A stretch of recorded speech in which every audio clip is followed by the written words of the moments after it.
제가 2010년 4월 6일 날 위암 수술했어요.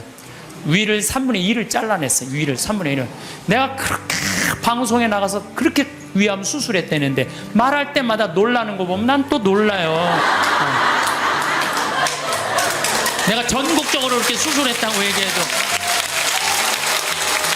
근데 우리 위가 딱 손바닥만 돼요. 손바닥. 근데 저는 정가운데 위암이 생겼어요. 1.5cm가 생겼어요.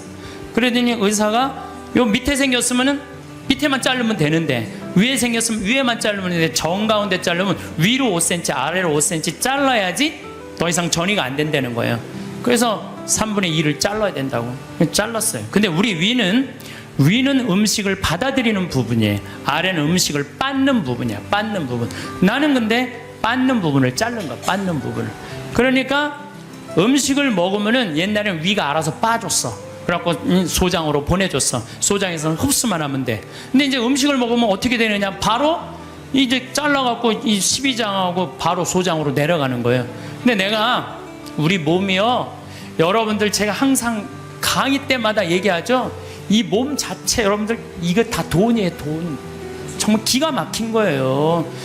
우리 시각 장애우들 내가 얘기하잖아요. 시각 장애우들 눈 하나 이거 갈아 끼는데 얼마 들어? 1억 들어. 1억. 2개 갈아 끼면 2억이야. 2억. 지금 나 눈 뜨고 쳐다보고 있는 분들 2억 깔고 지금 쳐다보고 있는 2억 깔고. 아니 내가 해보니까 이게 다 돈이라는 생각이 들어요.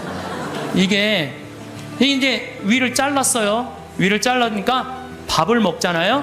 그럼 의사 선생님이 밥 먹으면 무조건 45도 누워 있으래요. 왜냐면 이제 먹으면은 옛날에는 누가 빻어? 위가 이제 빻단 말이야. 근데 지금은 누가 빻냐면 소장이 빻는 거예요.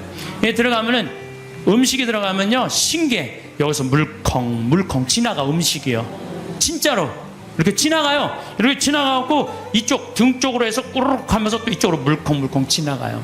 참 기가 막히더라고요. 이렇게 보면은 이렇게 꿀꿀 음식이 지나가는 소리가 들려요.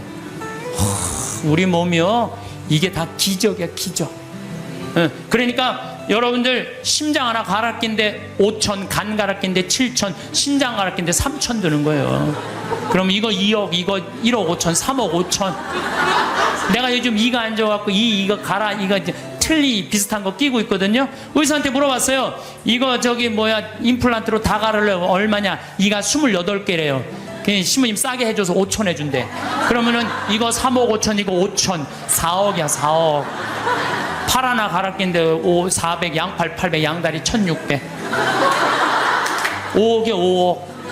근데 여러분들 생각을 해봐요. 얼마 전에 우리 집에 부천에서 한 아이가 정말로 잘생긴 아이가 왔어요. 근데 이 아이가 몸이 근육이 지방으로 바뀌는 병이에요. 그래서 얘는 목에 근육이 없어갖고 목을 가눌 수가 없어.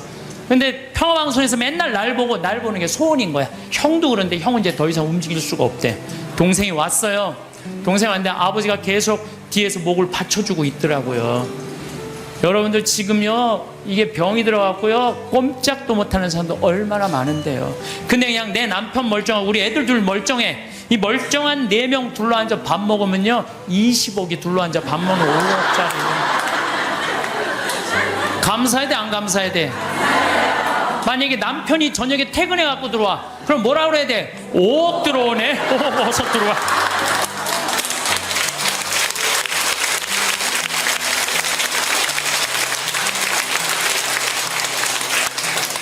근데 제가 수술하고 20일 만에 20일도 아니네 14일 만에 우리 직원들이 수술하고 강의를 다 취소해놨는데 딱 하나를 취소를 못한 거예요.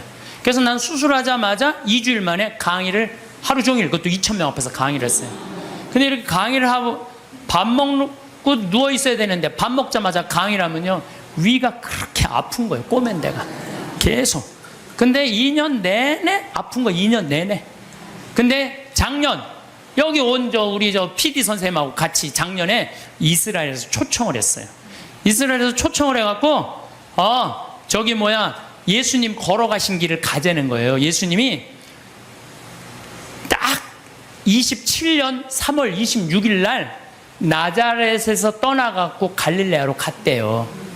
27년 3월 26일 날. 근데 내가 작년 3월 26일 날 거길 간 거예요.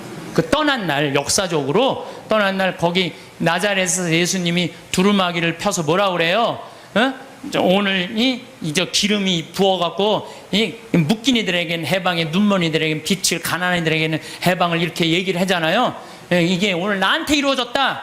그러니까 저놈이 목수의 아들 아냐? 그러니까 예수님 뭐라 그래? 의사의 네 병이나 고쳐라. 니네들 그러겠지만은 사렙다 부인 나만 뭐 다 났을 때 다 이방인들 고쳐줬다. 그러니까 그냥 동네 사람들이 열받아갖고 예수님 멱살 끌고 저 추락산이라고 그러고 시험산이라는 데 끌고 내려갖고 밀어 떨어뜨리려고 그래. 근데 그 시험산이 몇 메타냐면 370m 정도 돼요. 높이가. 남산이요 270m예요. 근데 시험산에 거기 예수님 밀어 떨어뜨리려는 데는 거기서도 출발한 거예요. 가보니까요 밑에 돌이 그냥 엄청나게 많더라고요. 예수님 거기서 밀어 떨어뜨렸으면 예수님 뼈도 못 추렸어요. 진짜로. 내가 작년에 이건 좀 계속 얘기하겠지만은 내가 거기 와서요 예수님 만나고 왔어요. 그냥 성서를 막연하게만 생각을 했는데 그 예수님을 보니 그 자리에 현장에 가보니까요 살아있는 예수님을 만나는 거야. 그래갖고 그냥 거기서 또 이제 같이 떠난 거지. 예수님하고 제자들이 이제 길을 헤치고 갈릴레아로 가셨다. 루카복음 4장에 그렇게 나와요. 나자렛에서 시험산에서 밀어 떨어뜨려야자 그들을 가로질러 갈릴레아로 가셨다. 갈릴레아까지, 나자렛에서 갈릴레아까지가 60km야. 60km 동안 예수님 생각하고 걸은 거죠. 근데 위암 수술한 놈이 배는 아파 죽겠는데 맨날 걸으니까 배가 아파요, 안 아파요? 잘 때마다 아픈 거예요. 정말로 이 세상살이 열심히 살아서 마지막 날 이 세상에서 당신 나라로 건너갈 때 미소를 정말 지으면서 당신 나라로 건너갈 수 있는 그런 굳건한 신앙 저희들에게 내려주소서. 영광인 성부와 성자와 성령께 성부와 성자와 성령의 이름으로 아멘. 참 예수님, 반갑습니다. 네.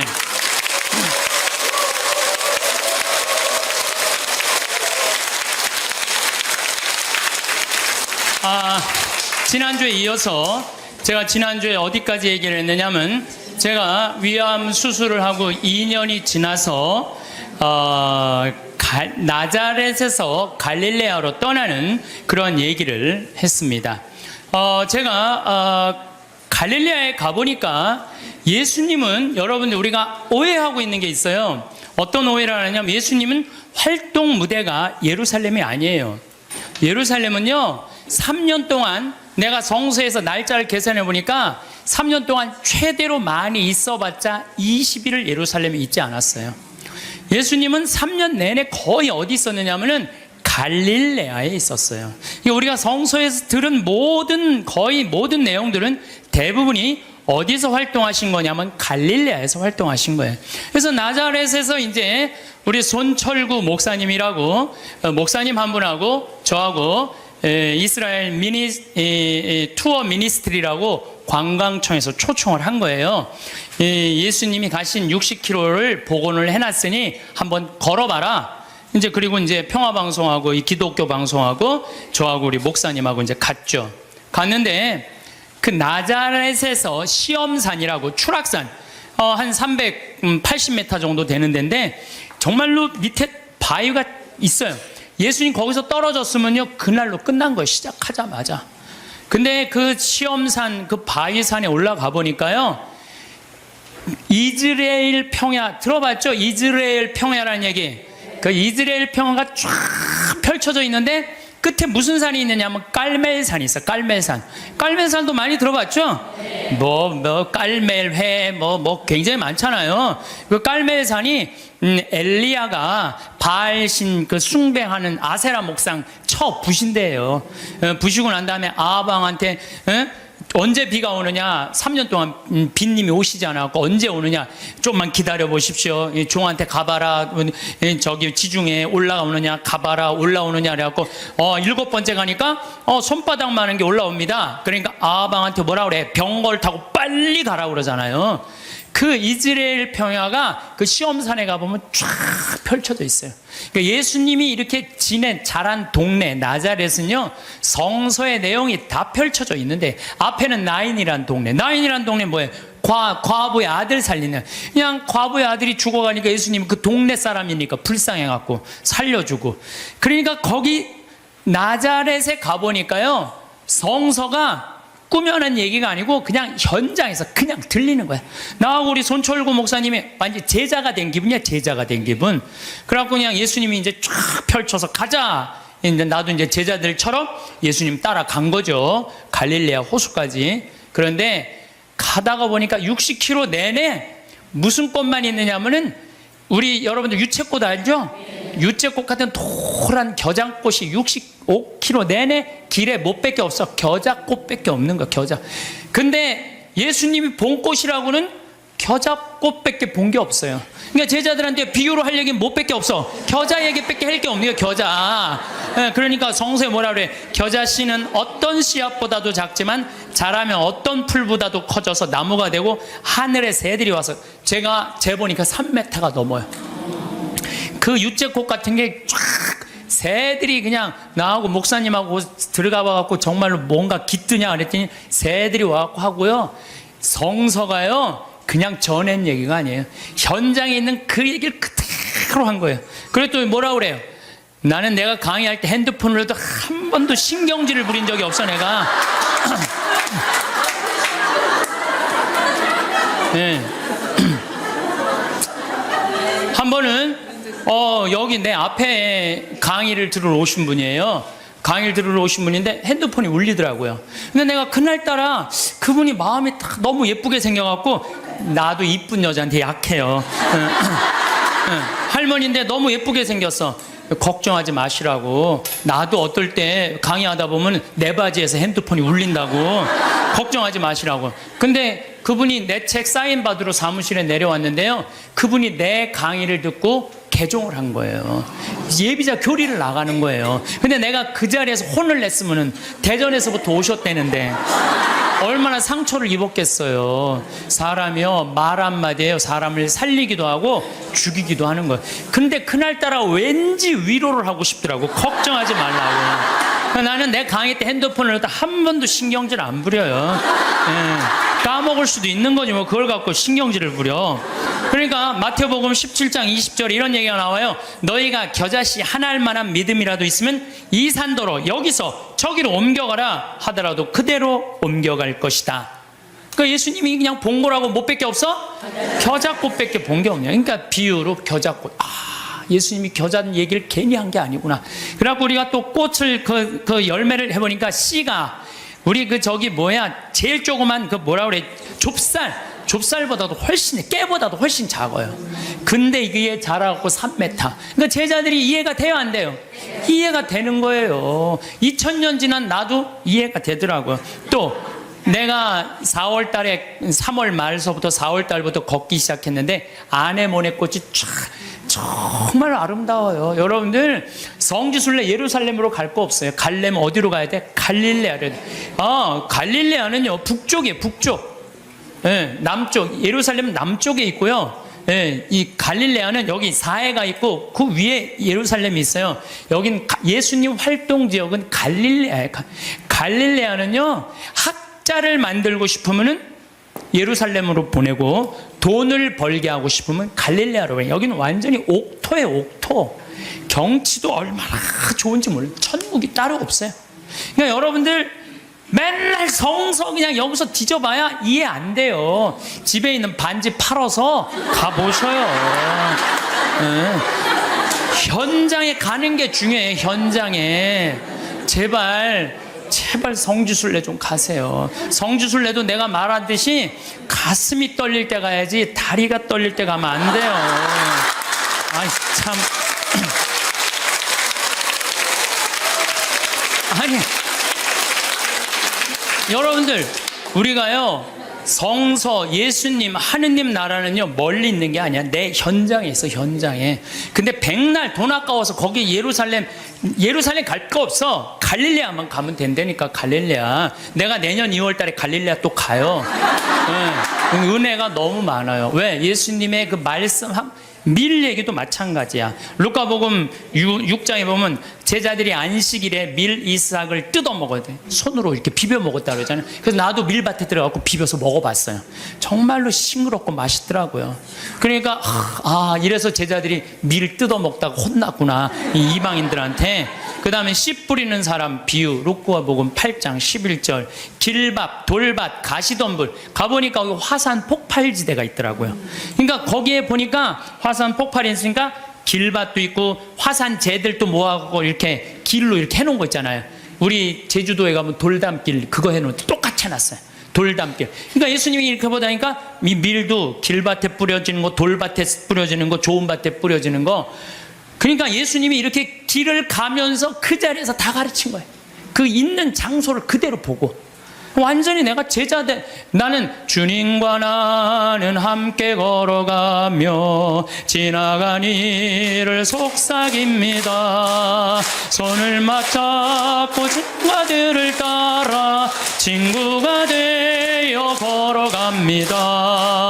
손을 맞잡고 산과 들을 따라 친구가 되어 걸어갑니다. 이게 아주 성서에 나오는 성가랑 그대로 주님 손을 맞잡고 산과 들을 걸어가는 거야. 참 좋더라고요, 정말로. 그런데 더 기가 막힌 건 예수님은 넓은 길로 안 다니셨어요. 왜 넓은 길로 안 다니면, 넓은 길은 로마 사람들이 깔아놓은 거야. 로마가 예수님 탄생 57년에 유대를 정복해요. 그러니까 예수님 탄생하기 57년 전에 이미 로마 사람들이 유대를 정복해갖고 넓은 길을 깔아놓은 거야. 그러니까 유대인들은 로마 길로 안 다녔어. 다니면 세금을 내야 되고. 예수님은 산골짜기 길만, 좁은 길로만 다녔어요. 그래서 예수님이 넓은 길 알레르기가 있어. 넓은 길 알레르기. 그래서 성서에 보면은요, 그런 얘기도 나와. 마태복음 7장 13절 14절, 너희는 좁은 문으로 들어가라. 멸망으로 이끄는 문은 넓고 길도 널찍하여 그리로 들어가는 자들이 많다. 생명으로 이끄는 문은 얼마나 좁고 그 길은 또 얼마나 비좁은지, 그리고 찾아드는 이들이 적다. 제자들이랑 산골짜기 길 가면서 제자들한테 한 얘기예요. 좁은 길로 다녀라. 이 길이 바로 구원의 길이다. 그 다음에 또 다볼산에 가보니까요, 정말로 예수님이 다볼산 어떻게 거룩한 변모한 데 아니에요? 그런데 다볼산은요, 나잘에서도 보이고 나인에서도 보이고 30km 떨어진 갈릴레아에서도 보여. 다 보여. 그래서 이름이 다볼산이야. 어떻게 이름도 그렇게 잘 졌는지 몰라. 아니 2000년 전에 어떻게 이름을 다볼산으로 줬어? 다볼산이 588m예요. 그런데 제가 말하는 300m, 500m는 갈릴레아는 거의 평지예요. 이스라엘 평야의 산만 솟고 이렇게 돼 있어요. 다볼산만 딱 뻘쭘하게 서 있더라고요. 맨 꼭대기에 가고 예수님이 거룩한 변모하는 거 다 보이는 데가 갖고 거룩한 변모. 그러니까 예수님이 다볼산에서 이렇게 변하셨구나. 참 좋더라고요. 그래갖고 이제 60km를 계속 걷는데, 문제는 내가 그래도 위암 수술한 사람이잖아요. 하루에 10km씩 걷는데 자는데 배가 너무 아픈 거야. 자는데 계속. 그래서 새벽 4시까지 잠을 못 자는 거야. 다음날 또 일어나고 또 걷고. 근데 뭐 배 아픈 게 중요한 게 아니야. 걷는데 그냥 너무 좋은 거예요. 목사님이 또 너무 순수하세요. 개신교 제자, 천주교 제자 둘이서 손잡고 가는데 말이 얼마나 잘 통하는지 몰라. 원래 서로 말 안 통하잖아요. 근데 너무 잘 통하는 거예요, 목사님하고. 그런데 이제 어느 정도 도착을 했는데 나자렛이 아래쪽에 있어요. 이렇게 걸어 올라가는 거예요, 북쪽으로. 근데 거의 다 갈릴레아 호수가 막 보이더라고요. 근데 거기에 막달레나라는 지방에를 도착한 거예요. 막달레나라는 지방에 막달레나 많이 어서 듣던 얘기 아니에요? 네. 막달레나 마리아, 그렇죠.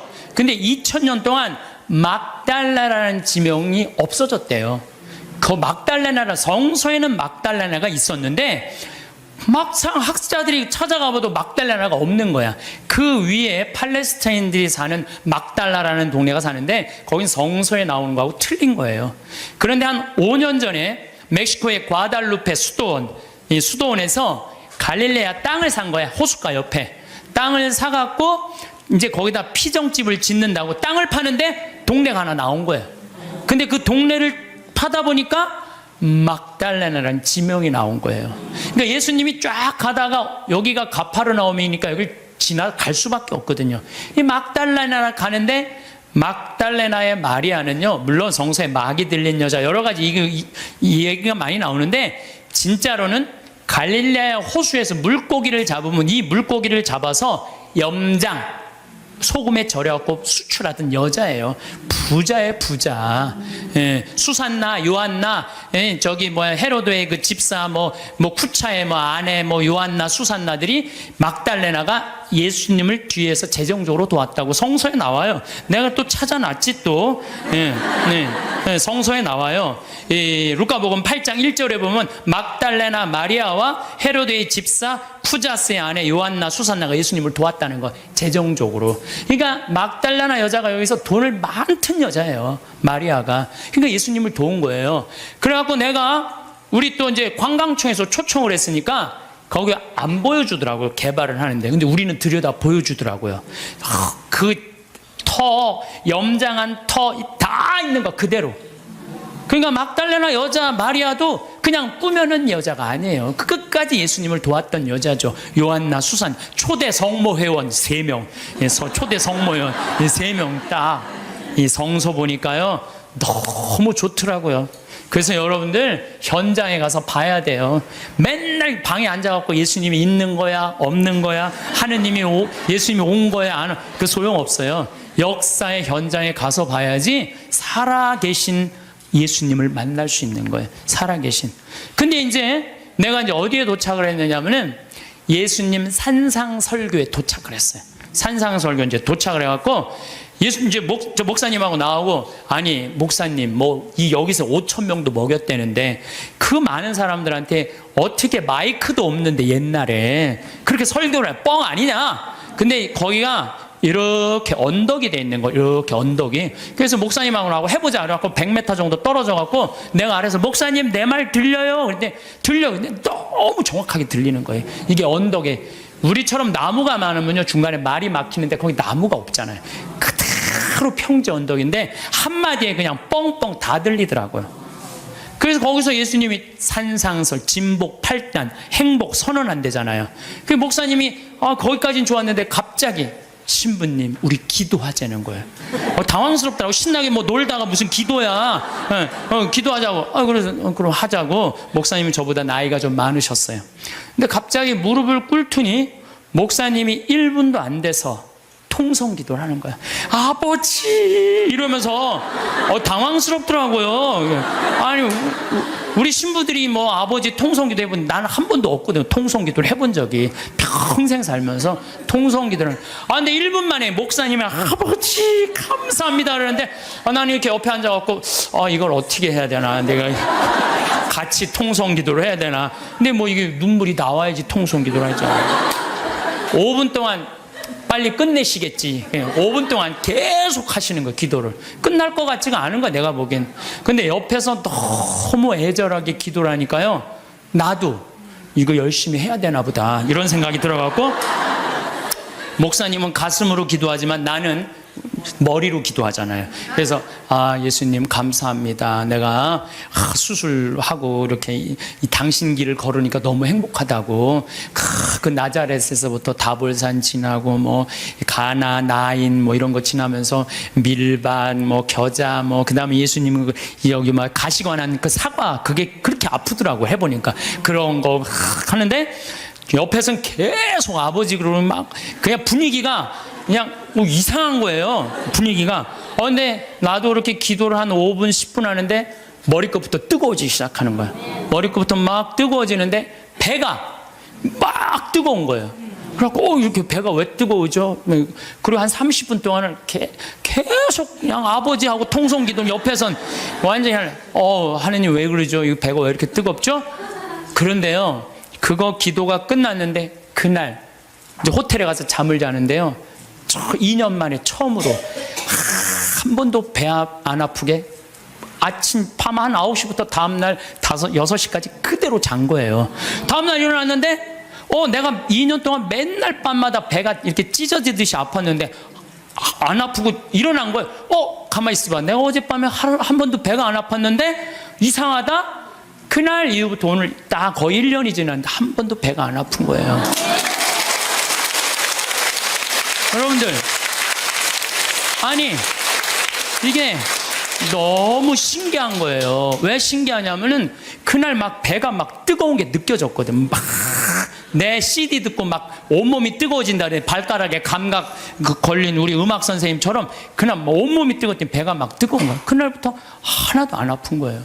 그러니까 내가 1년 동안 강의를 250번을 해. 매일 3시간 이렇게 3시간 4시간씩 강의해도 돌아다니는 거예요. 그래서 저는요, 그날 목사님 옆에 너무 붙어서 기도한 게 내가 효과를 본 것 같아요. 하느님이 쐈는데, 목사님한테 쐈는데 이게 내가 너무 붙어 있어갖고 잘못 맞아갖고 나한테 온 거야, 나한테.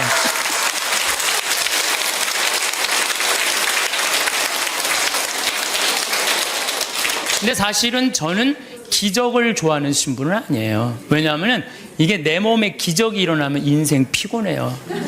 기적이 일어나면 간증회로 돌아다녀야 될 거 아니에요. 그렇죠? 여러분들 기적이 일어나고 삶에 하나님의 은총에 꽉 있으면 간증 안 하면 그거 달란트, 마태복음 25장에 내가 너한테 달란트 5개 줬다. 주인님 5개, 10개 만들어 왔습니다. 3개 줬다. 주인님 6개 만들어 왔습니다. 하나 줬는, 나는 주인님이 무서워갖고 땅속에 묻어뒀습니다. 그랬더니 이 게으른 종아, 내가 그럼 이자라도 놔야 될 거 아니냐? 은총을 줬는데 말 안 하고 가만히 있고 살면은 내가 나중에 하나님한테 어떻게, 난 그래서 은총 주지 말라 이거예요. 내 인생 피곤하니까. 제가 파티마 성모님 그 성지에 가서도, 파티마가 아니라 누르드 가서도 내가 이렇게 침수하잖아요. 내가 성모님한테 기도했어요. 제발 내 몸에 기적 일으키지 말라고. 인생 피곤하니까. 네.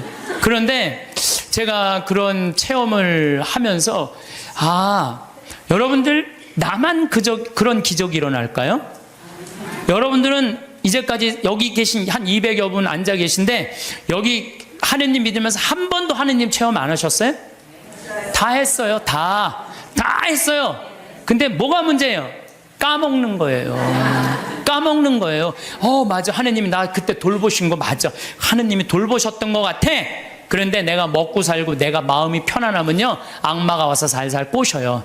어쩌다 그렇게 된 거지, 하느님이 돌본 게 아니란다. 너 그렇게 하느님한테 돈 내놓고 시간 내놓고 그럴 필요 없어. 뭐하러 피곤하게 이렇게 희생하고 사니.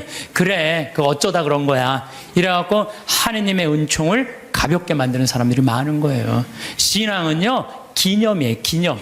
신앙은요 기억이에요. 왜 유대인들이 파스카 축제, 지금으로부터 거의 한 4,000년 전에 벌어진 일을 아직도 기억하고 있어요. 신앙은 기억하는 거예요.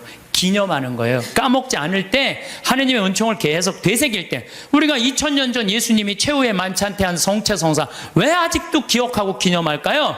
예수님의 그 현존을 잊어먹지 않기 위해서 매 미사 때마다 재현하는 거예요. 있었다, 이게 오늘도 일어나고 있는 일이다. 그게 바로 신앙이에요. 그래서 신앙은요 계속 기억하고 감사하고 찬양하고 기념하는 게 신앙이에요. 그래서 저는 이렇게 1년 이렇게 이제 수술한 지 3년이 지났어요. 약간 덤핑 증후군이라는 건 있어요. 그 구운 고기 먹으면은요 약간 설사도 있고 좀 그래요. 근데 그거 구운 고기만 안 먹고 삶은 고기만 먹으면은 아주 편안해요. 정말로 얼마나 감사한지 몰라요. 옛날에 내가 한 20년 전에 위 내시경 수술 검사 안 했을 땐, 그때 내가 태어났다면 나 벌써 죽었어요. 근데 요즘은 그냥 위 내시경하고 좀만 있어도 암 다 찾아내잖아요. 그래서 옛날에는 벌써 죽었는데 의술이 발달하니까 안 죽는 거예요. 더욱이 이렇게 은총을 받아서 이렇게 건강하게 회복을 하니까 내가 어떻게 살아야 돼? 감사하면서 사는 거예요. 그래서 사는 게 저는 너무 즐거워요. 저는 여러분들 아까 식사하시고 여기 나가서 이렇게 보시면은 앞에 강 멋있어요, 안 멋있어요? 구름 어때요? 기가 막히죠? 내가 하는 말이 그래요. 내 정원이다. 내 정원에는 물이 항상 이렇게, 물이 흘러도 그냥 물이 흘러, 강물이 흘러잖아요. 정원. 그 앞에 정원은 산이, 구름. 이 생명을 즐길 줄 알면요 인생이 너무너무 즐거워요. 내가 살아있는 걸 즐길 줄 알고 살아있는 걸 감사하잖아요. 얼마나 행복한지 몰라요. 이게 5억짜리다 5억짜리 5억짜리다 이런 생각을 하면은요, 내가 지금 건강한 거요, 여기 지금 걸어서 버스 타고 오신 분들 너무 감사해. 나는 지난주에 그 부촌에서 온 몸이 안 좋은 그 남자애 참 잘생겼어요. 그런데 어머니 아버지도 너무너무 참 열심하고, 아버지가 공무원이셨는데 은퇴를 미리 신청을 했대요. 아이들이 둘이 더 건강이 안 좋으니까 내가 이 아이들이 더 중요하다고. 내가 이렇게 보면서 그 아이한테 그랬어.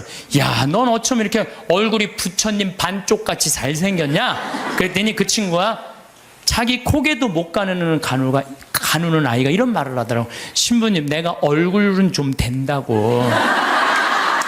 여러분들, 휠체어를 타고 아버지가 고개를 못 가눠갖고 뒤에다 목을 대주고 있는데 그 상태에서도 농담을 하고, 내 강론을 들으면서 엄마 아빠한테 맨날 가르친대요. 신부님이 그렇게 하면 안 된다고 그러지 않았느냐.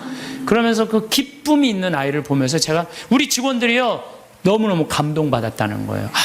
근데 건강한 우리가 매일 짜증 부리고 신경질 부리고 까먹고 하느님 은총 이렇게 주시는 저 빈님이 오시는 것도, 어쨌든 정화상 성인은 상제상서라는 게 뭐라냐면 제상에게 올린다. 제발 우리 천주교신자 박해하지 말아라. 그러고 쓴 거래요, 감옥에서. 그러니까 이렇게 우주 만물이 다 만들어 놓은 이가 있는데 그 만들어 놓은 이 세간살이를 쓸면서 우리가 하느님을 찬양하는데 왜 우리를 죽이냐 이거예요. 여러분들 집안에 부모 세간살이 있으면서 효도하는 거 당연한 거 아니냐? 당연하다. 이 세상 살면서 하느님한테, 이게 우리 부로 무분무부라고 그러잖아요. 임금도 없고 아버지도 없고. 우리 천주교 부로 옛날 그랬어요. 임금도 섬기지 않고 아버지 제사도 안 지낸다고 그래서 무분무부라고 그랬어요. 근데 뭐가 무분무부냐? 하느님 아버지 찬양하는 게. 그래서 성인은 이런 글을 써요. 오간에서 지쳐서 죽는다는 거, 하느님 믿는다는 이유로. 지금 우리 성인들은 오간에서 지쳐서 죽었어요. 여러분들 최경환 프란치스코 성인 알죠? 수리산에. 근데 그 최양업 신부 아버지, 최양업 신부 아버님 최경환 프란치스코 성인이야. 엄마가 이성래 마리아예요. 이성래 마리아인데 이 이성래 마리아가 남편하고 같이 감옥에 가요. 근데 이 집이 최양업 토마 신부님이 제일 장남이야. 근데 밑으로 아들이 5이 있었어. 15, 12, 9, 6, 3살짜리.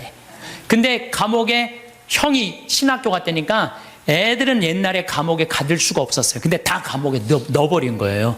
그래 애들은 감옥에 안 가니까 감옥에 가도 뭐 먹을 거라도 주먹밥이라도 주는데 애들 건 안 나오는 거예요. 그러니까 엄마가 자기 걸 나눠서 5을 먹이니 젖이 나와요. 3살짜리가 감옥에서 죽어요. 그러니까 오간에서 지쳐 죽는 거예요. 그러니까 이 이성래 마리아가 실신을 해요. 막내가 죽으니까. 그걸 가만히 보니까 내 자식도 다 죽이게 생긴 거야. 그래서 배교를 해요. 아들이 신학생인데도 배교를, 나 하느님 안 믿는다고. 그래갖고 내 자식을 데리고 나와요. 데리고 나오는데 미치겠는 거야. 남편은 순교를 했지. 아들은 신학교 신부님 된다고 마커로 유학을 갔지. 자기가 배교를 한 게 너무 괴로운 거야. 그래갖고 애들이 구걸하러 나간 사이에 다시 감옥에 가요. 나 하느님 다시 믿는다고. 그러니까 이 네 자식이 3살짜리 죽은 6살서부터 동냥을 해갖고 엄마 먹을 걸 갖다 주는 거예요. 근데 이제 엄마가 참수가 결정이 돼요. 그 얘기를 듣고 이 네 자식이 어떻게 하는 줄 알아요? 구걸을 한 걸 다 모아갖고 희광이를 찾아가요. 희광이를 찾아갖고 우리 엄마 목 자를 때 한 번에 잘라달라고. 왜냐하면 옛날에요, 참수할 때요, 이 일부러요, 칼을 안 갈아요. 여러 번 쳐서 죽였어요. 우리 김대건 신부님이 6번째 칼에 떨어져요, 목이. 그러니까 생각을 해봐. 이렇게 치고 그러니까 아주 비참하게 죽이는 거예요. 근데 이 네 자식이 구걸한 걸 갖고 와갖고 우리 엄마 거지들이 와갖고 우리 엄마 이성래 마리아인데 죽을 때 한 번에 쳐달라고. 그걸 받고 이 희광이가 밤새 칼을 갈아요. 그래갖고 엄마를 한 번에 목을 쳐줘요. 그러니까 하느님 믿는다는 이유로 오간에서 지쳐서 조금 목매서 죽었던 거야. 그러니까 이 집안 식구, 근데 더 기가 막힌 건요, 내가 이 집안을 추적을 해봤어요. 아들이 4이잖아요. 근데 이 집에 신부가 12, 수녀님이 9명 나왔어. 원주 그 최기시 신부님이 그 집 자손이, 직계 자손인 거예요. 그러니까 이 집안은 하느님 믿는다는 이유로 모든 거 다 잃어버리고, 그리고 이 4대가 걸쳐 내려왔는데도 어떻게? 그 집안에서 신부가 12, 수도자가 9명이 나온 거예요. 대단하죠. 그렇죠? 오간에서 성인 말이 그래.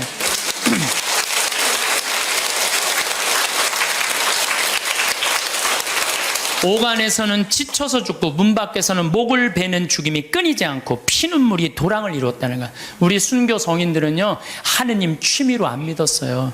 하느님 어떻게 믿었어? 목숨을 걸고 하느님 어떻게 꽉 잡고 살았어요. 하느님. 요즘 우리 현대인들처럼 그냥 설렁설렁 나가고 싶으면 나가고 안 나가고 싶으면 안 나가고 이렇게 믿지 않았다는 거예요. 그러니까 성인이 이런 얘기를 해요. 통곡하는 소리 하늘까지 부풀어 올라 아비는 자식을 형은 아우를 부르미 막다른 대로 쫓긴 사람이 몸돌이킬 데가 없습니다. 이게 무슨 얘기냐면 정화상 성인도 마찬가지야. 아버지 정약종 아우스틴 1801년에 순교하세요. 아버지가 초대 명도회 회장, 지금 명동성당의 교우들 회장이었어요. 근데 정철상 가롤로 아들 1801년에 아버지하고 아들하고 같이 죽어요. 그러니까 여기서 무슨 얘기 나와? 아비는 자식을 부른다 이거. 내 아버지 아들 부르고 죽었다 이거예요. 형은 아우 정철상 가롤 동생이 정화상성이잖아요. 동생 죽었다는 거예요. 더욱이 유소사 체칠리아 정정의 엘리사벳, 그러니까 정화상 성인은 다섯이 다 죽은 거야. 아버지 정약종, 정철상 가롤로, 유소사 체첼레, 정정 엘리사벳, 정화상 바오로스 다섯 다 죽은 거야. 하느님 믿는다는 이유 하나로. 그런데 유소사 체칠리아는요 230대를 맞아요. 매를. 곤장을 여러분들 맞는다는 게 뭔지 알아요? 곤장? 이 최하원이라고 영화 감독이 있어요. 1982년에 순교전 찍은 영화 감독이 있는데 이분이 한 얘기예요. 그때 엑스트라 하루 일당이 5,000원이었대요.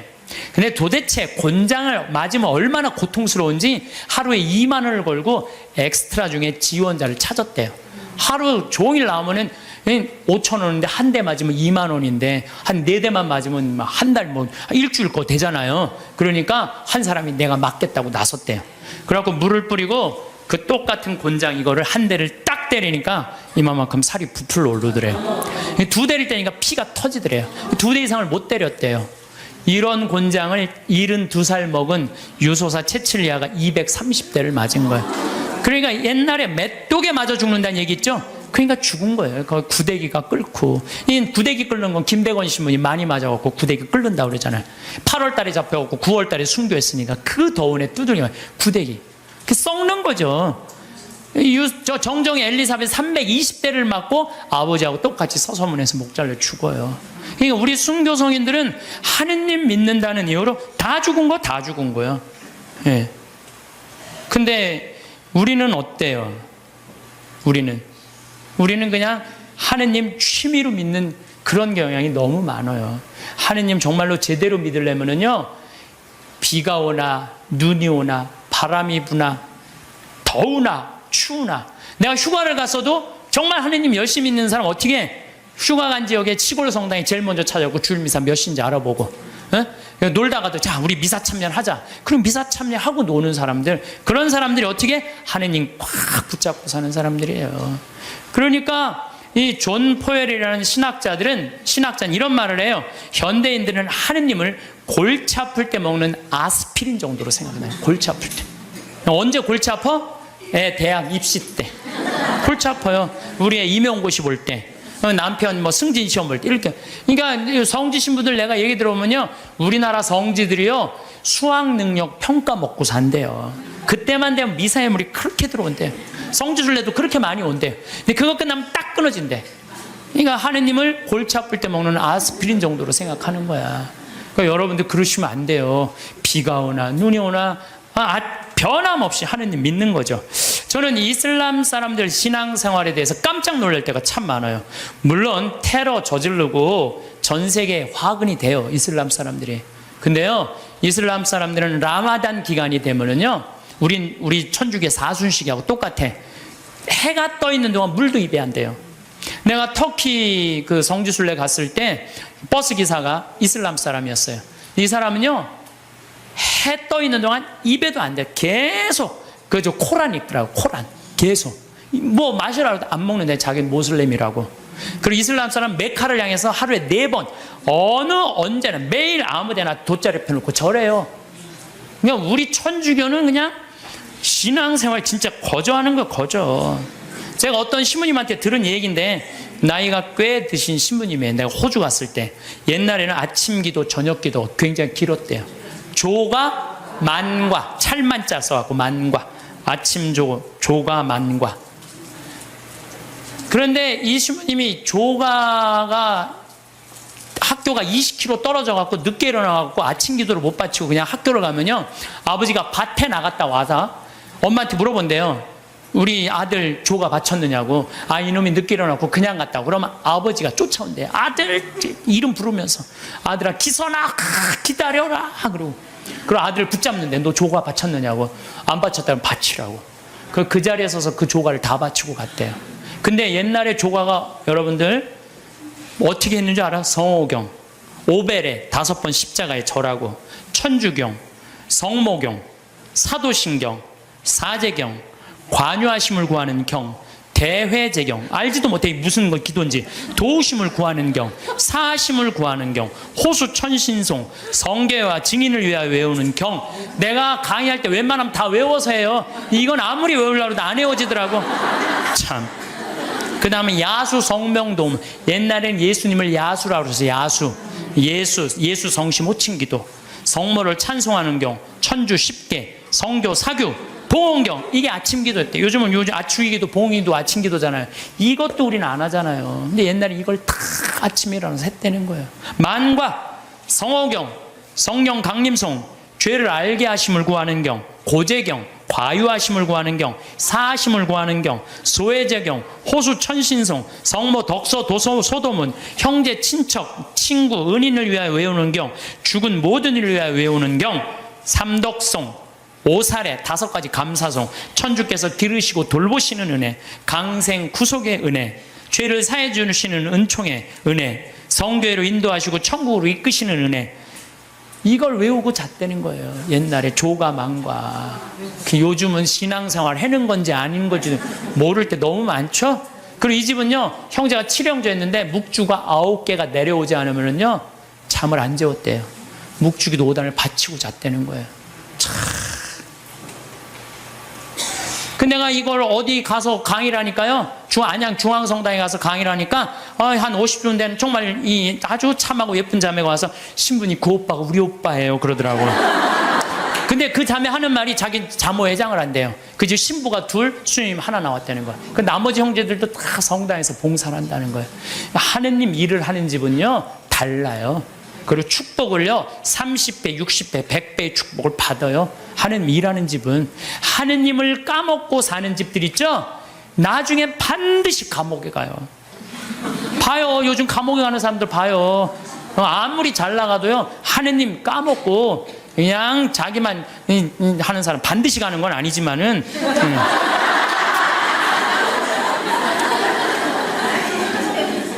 요즘처럼 성당 가려면 가고 말려면 말라는 식의 신앙교육이 아니었다는 우리 선조들은. 특히 여기 있는 엄마 아빠들 자녀들 중고등학교 올라가면, 엄마 나 요즘 학원 다녀야 돼갖고 토요일날 너무 바빠, 나 성당 가는 거 힘들어. 그러면은요 이 엄마는, 그래 학원 대학이 더 중요하지, 뭐 자기가 교황님도 아닌데, 그래 너 중고등학교 때 내 사면해줄게 라고 그냥 모른 척해요. 신앙이 어디로 밀려나는 건 2번째로 밀려나는 거예요. 첫 번째는 대학이니까. 그래갖고 그냥 애가 중고등학교 떠나면요 영원히 떠나는 거예요. 하느님 이제 모르고 그냥 사는 거예요. 그 다음에 아무리 성당 나오라고 해도요 성당 안 나와요. 그래서 우리 성조들의 하루 일과를 하면요, 아침에 잠을 깨면서 즉시 성호를 그면서 예수 마리아 요셉 그런대요. 눈 뜨면 뭐라, 예수 마리아 요셉 그래. 눈 뜨면 예수 마리아 요셉. 나도 신학교 때 아침 기상종을 쳤어. 내 목소리가 크니까 기상종을 치면서 내가 베네디카무스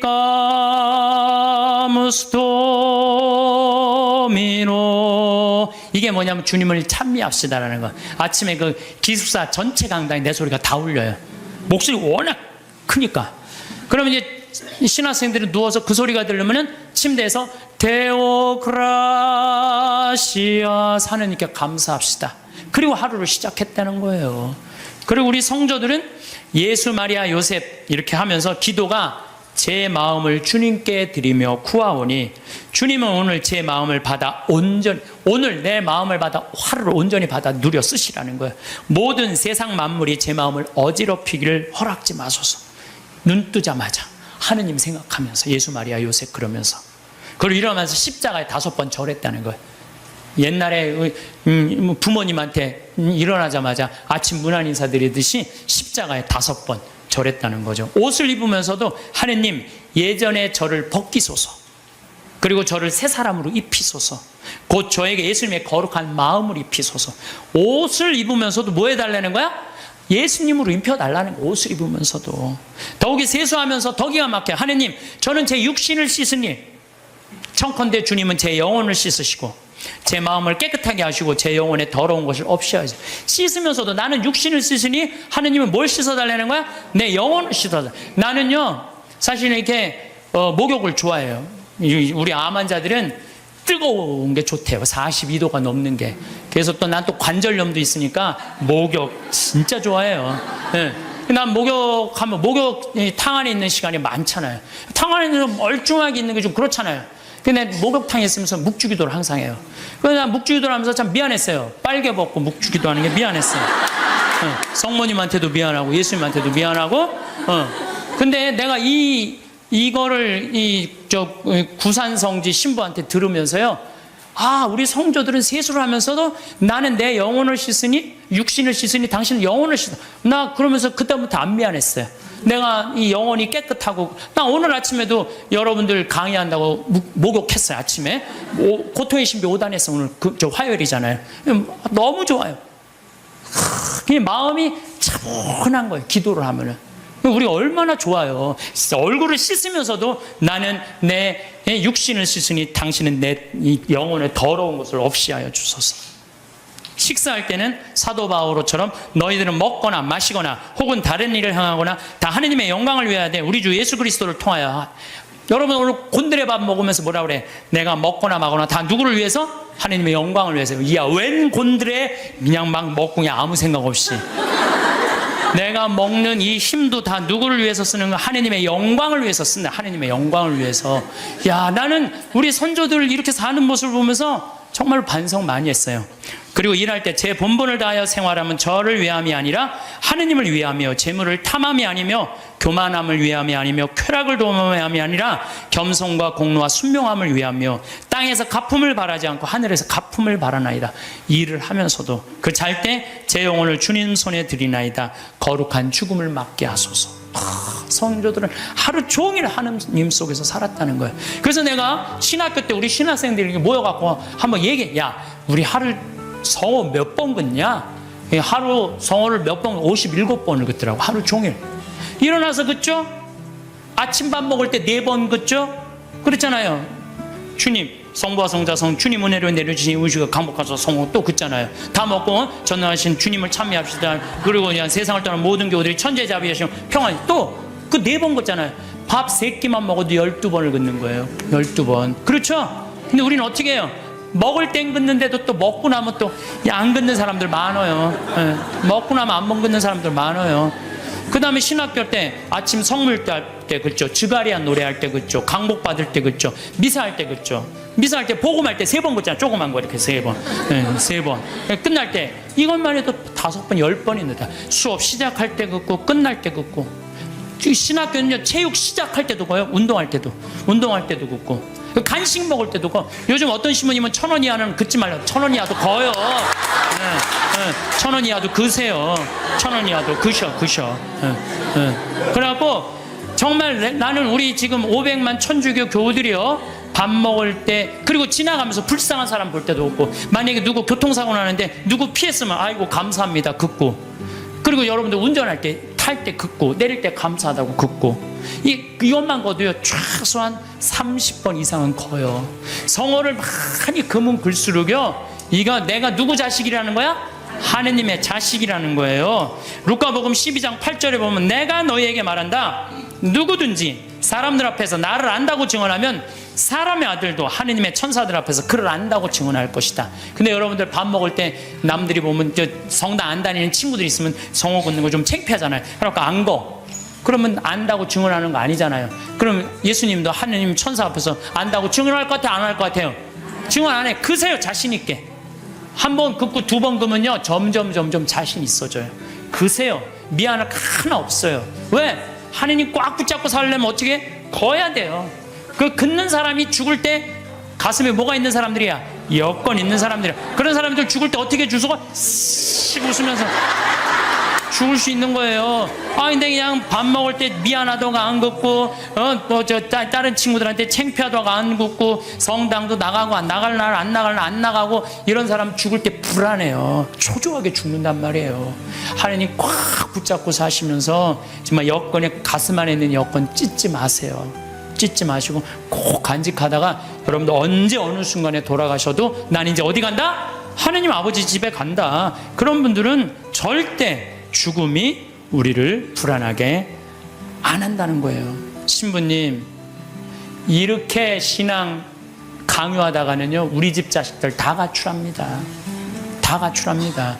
요즘 시대가 어느 시대인데 그렇게 물론 우리가 신앙 교육을 잘못하는 게 있어요. 유대인들은요, 삶과 신앙을 분리하지 않습니다. 제가 작년에 이스라엘 갔다 왔을 때 이스라엘에서 초청을 했으니까 보통 성지순례 갈 때는 성지순례 온 사람들끼리만 묶어갖고 호텔로 가잖아요. 근데 이번에는 전부 유대인들 머무르는 호텔을 다 갔어요.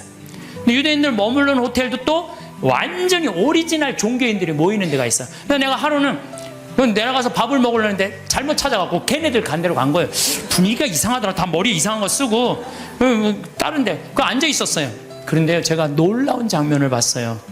아버지, 엄마, 아들, 딸들이 있는데 아들이 중학교 2학년쯤 돼보는 아이야. 머리에 키파라고 동그란 모자를 쓰고 모세오경, 토라를 걔네들은 성서를 읽으면서 흔들면서 읽어요. 이러고 계속 밤 나오기 전까지 계속 읽는 거예요. 근데 아버지가 그걸 흐뭇하게 지켜보더라고요. 근데 저쪽에 식탁에 앉은 놈도 이러고, 저쪽에 있는 걔네들이요, 누구나 다 안식일날 그날 이렇게 탁 이러고 성서를 읽더라고요. 우리나라에 지금 성당 다니는 애들이 밥 먹기 전에 어디 여행 가서 성서 이렇게 이러고 읽는 애들이 있어요? 한 명도 없어요. 삶과 신앙이 분리되어 있는 거예요. 성당 따로, 세상살이 따로 하는 거예요. 근데 유대인들은 성당과 세상살이를 분리하지 않는 거예요. 그러니까 우리나라는 이렇게 보면은 엄마는 성당 레지오 열심히 해, 아빠는 사목회 열심히 해, 애는 청년회 열심히 해, 딸은 성가대 열심히 해. 바깥에 나가서는 진짜 열심히 하는데 집에 들어와서는 서로 성당 안 다니는 척해요. 집에 들어와서는 같이 모여갖고 기도하거나 찬양하거나 마지막 기도 안 한다는 얘기예요. 저는 미사 끝날 때 우리 직원들하고 할 때는, 나는 미사 끝나고 난 다음에 직원이 4-5명이잖아요. 그러면요, 주군을 위한 기도, 형제를 위한 기도, 부모를 위한 기도, 자녀를 위한 기도, 부부를 위한 기도 다 바쳐요. 왜 바치는 아니라 바치면요 재밌어요. 그걸 바치면요 신나요. 왜? 이번에는 부부를 위한 기도, 이번엔 부모를 위한, 우리 엄마 아버지, 자녀를, 나는 자식은 없지만 우리 조카를 위한, 조카 다 하면요, 기도를 우리가요, 묵상 기도도 중요하지만 염경 기도도 중요해요. 염경 기도 참 중요한 거예요. 그래서 묵상 기도, 염경 기도, 관상 기도 다 있는데 기본은 뭐야? 염경 기도예요. 이게 아무것도 아닌 것 같아도 여러분들 신앙을 굉장히 업을 시켜주는 거예요. 성서 읽는 것도 중요하죠. 그러니까 유대인들은요, 노벨상을 179명이 탔어. 179명. 우리나라 딱 한 명 탔는데. 그 유대인이 머리가 좋을 것 같아요? 유대인이 IQ가요, 전 세계에서 26위예요. 전 세계에서 IQ 제일 좋은 나라는 우리나라예요. 2등은, IQ 1등은 홍콩, 2등은 우리나라, 3등은 북한이에요. 근데 IQ, 유대인은 평균이 95밖에 안 돼. 우리는 106인데. 근데 왜 이렇게 유대인이 잘 나갈까요? 지금 5월 20일부터 지금 6월 달까지 계속 30도가 넘어요. 이거 사실은 심각한 거예요. 보통 심각한 게 아니에요. 제가 1999년에 수원교구 주보에다가 지구 멸망 2016년이라고 썼었어요. 1999년. 그러니까 지금으로부터 14년 전이죠. 그때 난리가 났어요. 우리 수원교구, 지금은 80만이지만 그때는 70만이에요. 70만 사람들이 특히 초등학교 3학년 애들이 있는 그대로 믿는 애들이에요. 그러더니 엄마 2016년에 멸망하면 어떻게 하느냐고. 나 그때 장가 갈 나이인데. 이거 신부님 이거 진짜냐고. 그래갖고 내가 항의 전화 정말로 많이 받았어요. 근데 여러분들 14년이 지난 지금 이산화탄소가 400ppm이에요. 400ppm. 이산화탄소 400ppm이라는 건 뭐냐면은 인간이 살기 가장 적합한 이산화탄소는 250ppm이에요. 근데 지난 65만 년 동안 아무리 빙하기, 간빙기가 아무리 많이 왔어도 300ppm을 넘은 적이 한 번도 없어요. 300ppm이 넘으면요, 지구가 상상할 수 없을 만큼의 기후의 격동이 오는 거예요. 근데 지금은 얼마가 넘었느냐? 400ppm이 넘은 거. 400ppm이 넘었다는 건요, 이제까지 65만 년 동안, 아까가 아니라 지난주에 말씀드렸듯이, 지난주에 말씀드렸듯이 지구 역사가 만 년, 인간이 역사를 기록한 그 만 년, 그 이전에 10만 년, 60만 년, 이 60만, 인간이 겪어보지 못했던 격동이 지금 이루어지고 있는 거예요. 보통 심각한 게 아니에요, 지금. 예. 그래서 400ppm이 넘으면은요, 지구는, 신부님, 2016년에 동시에 멸종하느냐고? 아니요.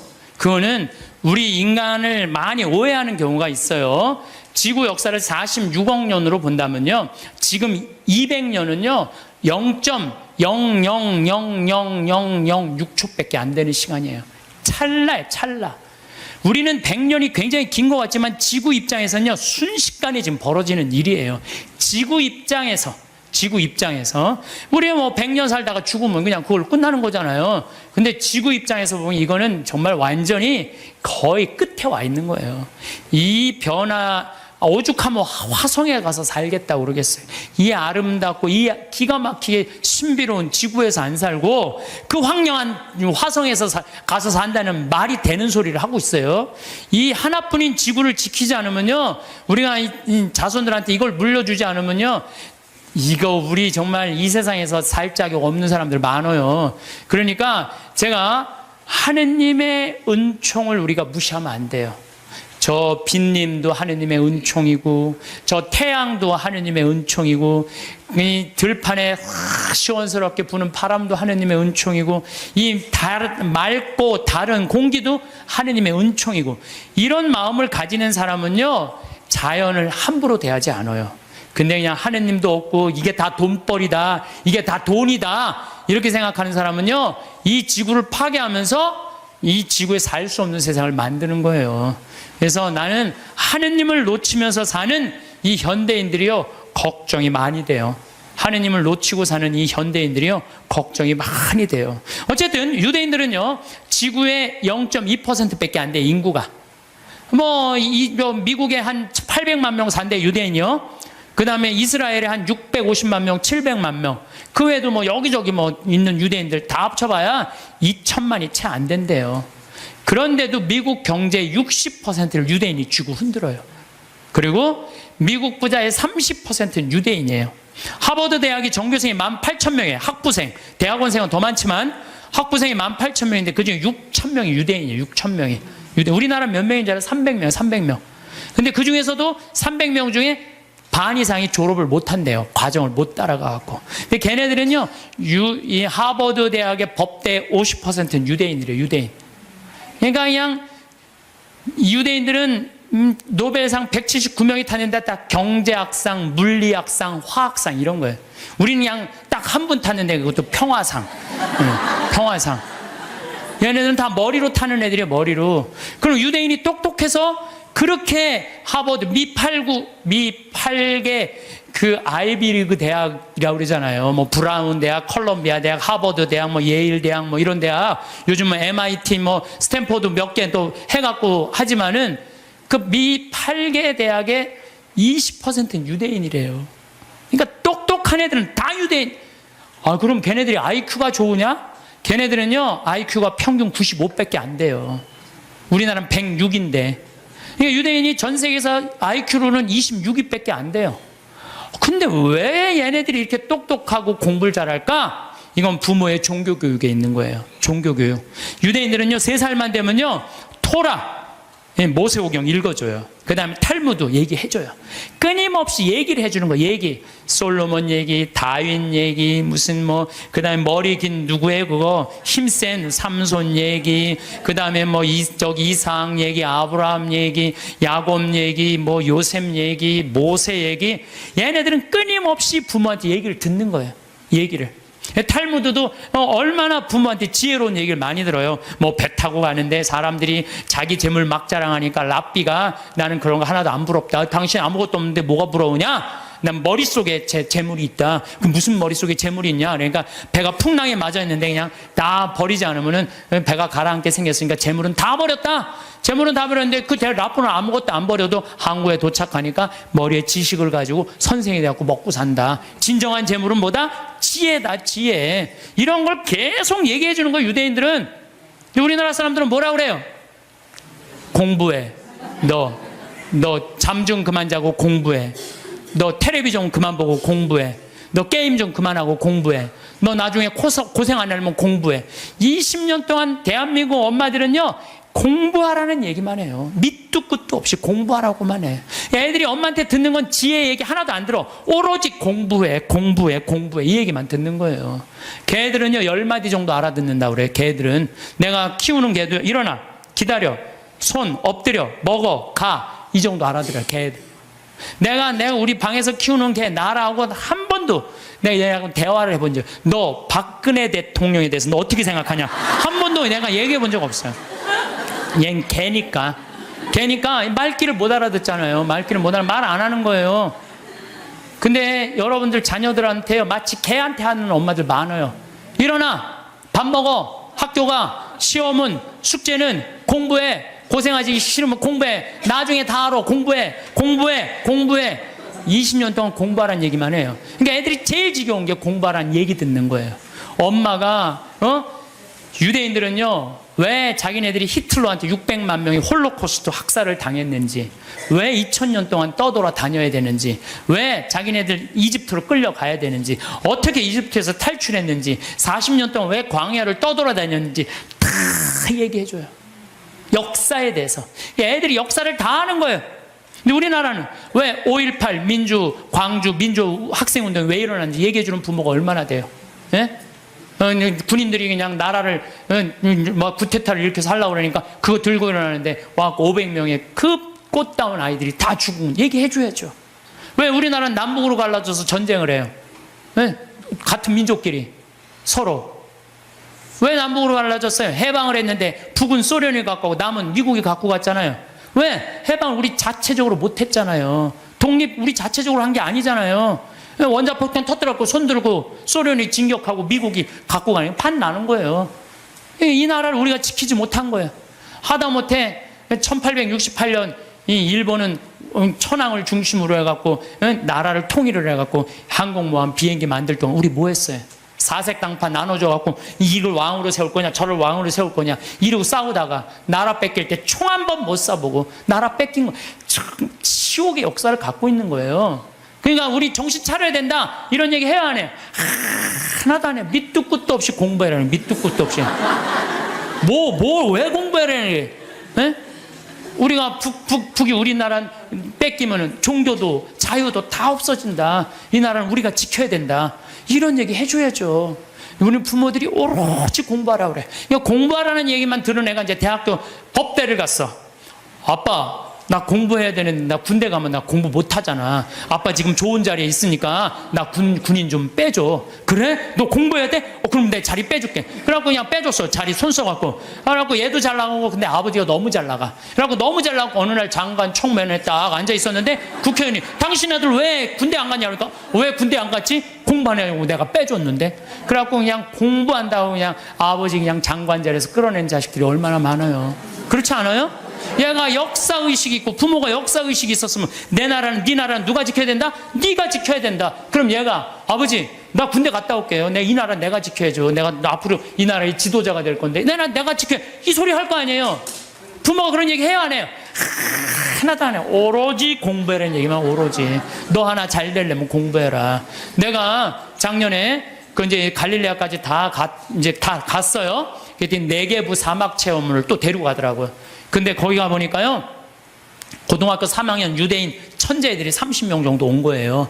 근데 얘네들이요, 의대, 공군사관학교, 법대 합격한 애들이에요. 저녁에 모닥불을 피면서 내가 얘기를 했어요. 야, 니네들 우리나라는 남자만 군대를 2년 간다. 근데 니네들은 고등학교 졸업하자마자 저기만 남자 3년, 여자 3년. 얘네들은 고등학교 졸업하자마자 다 군대 가요. 3년씩.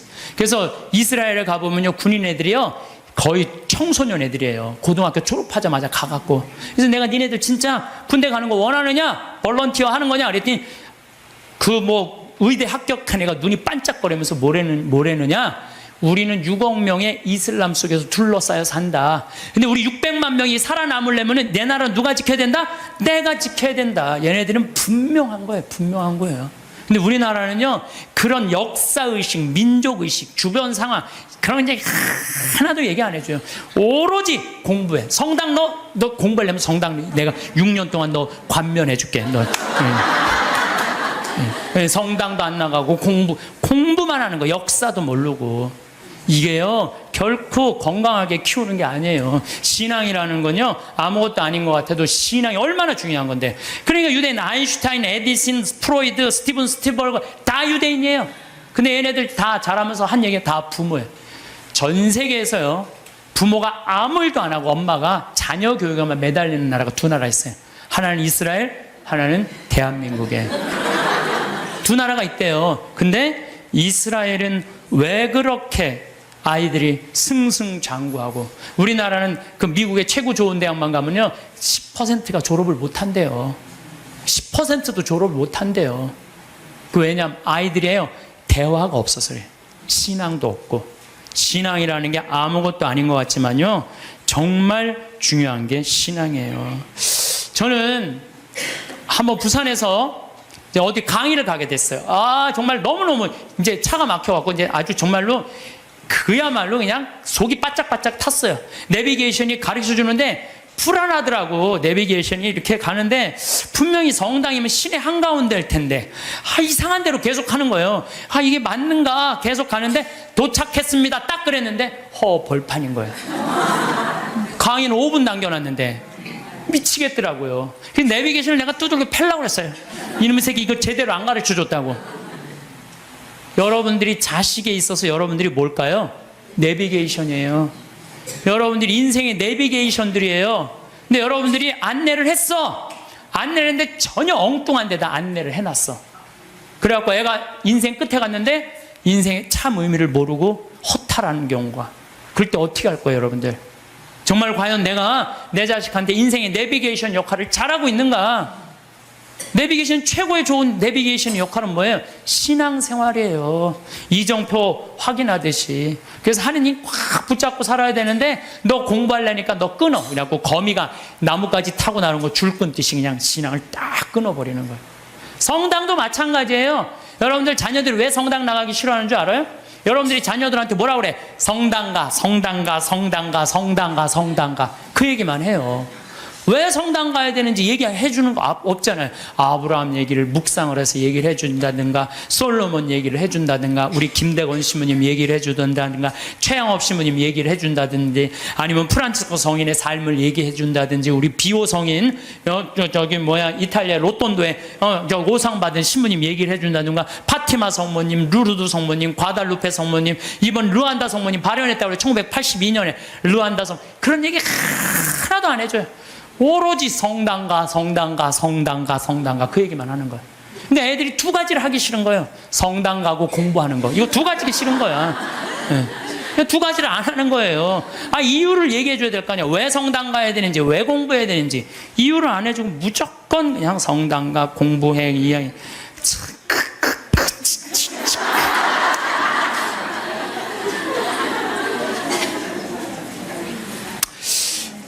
우리나라 아이들은요, 공부만 한 아이들 이렇게 보면요, 난 참 불쌍해. 우리나라 아이들 왜 불쌍하냐면요, 얘네들이요, 밤 11시 반에 학원에서 끝난대요.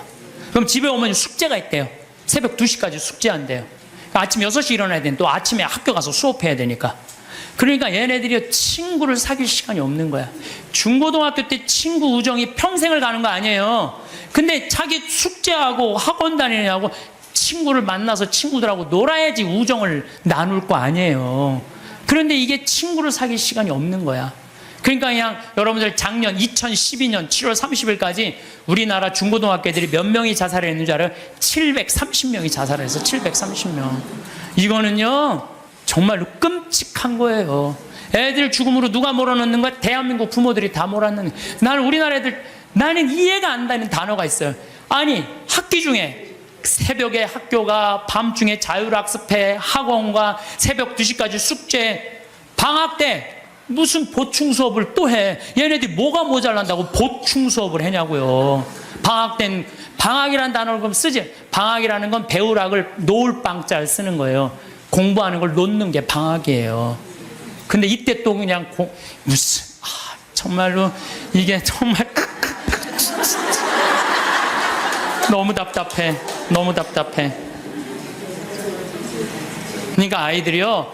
근데 우리나라가 그렇게 공부를 해도 효과가 좋으냐? OECD 국가 중에 우리나라가 학업 성취도가 24위예요. 30개 나라 중에. 잘 사는 나라. 핀란드, 내가 핀란드, 덴마크 다 다녀왔어요. 근데 걔네들은요, 오후 3시면 집에 다 가요. 엄마 아빠하고 같이 놀고 대화해요. 대화하는 게 공부하는 것보다 훨씬 교육 수준이 좋대요. 걔네들은 정말로, 걔네 성취도 1위예요. 오후 3시면 다 집에 가요. 부모하고 얘기해요. 그래야 애들이 사람 냄새가 나는 거, 사람 냄새가. 근데 우리나라는요, 사람 냄새가 안 나요, 애들이. 나는 길거리에 눈 허옇게 뜨고 돌아다니는 애들 이해가 돼요. 아니, 그러는데 허옇게 안 뜨고 다니는 애들 어디 있어?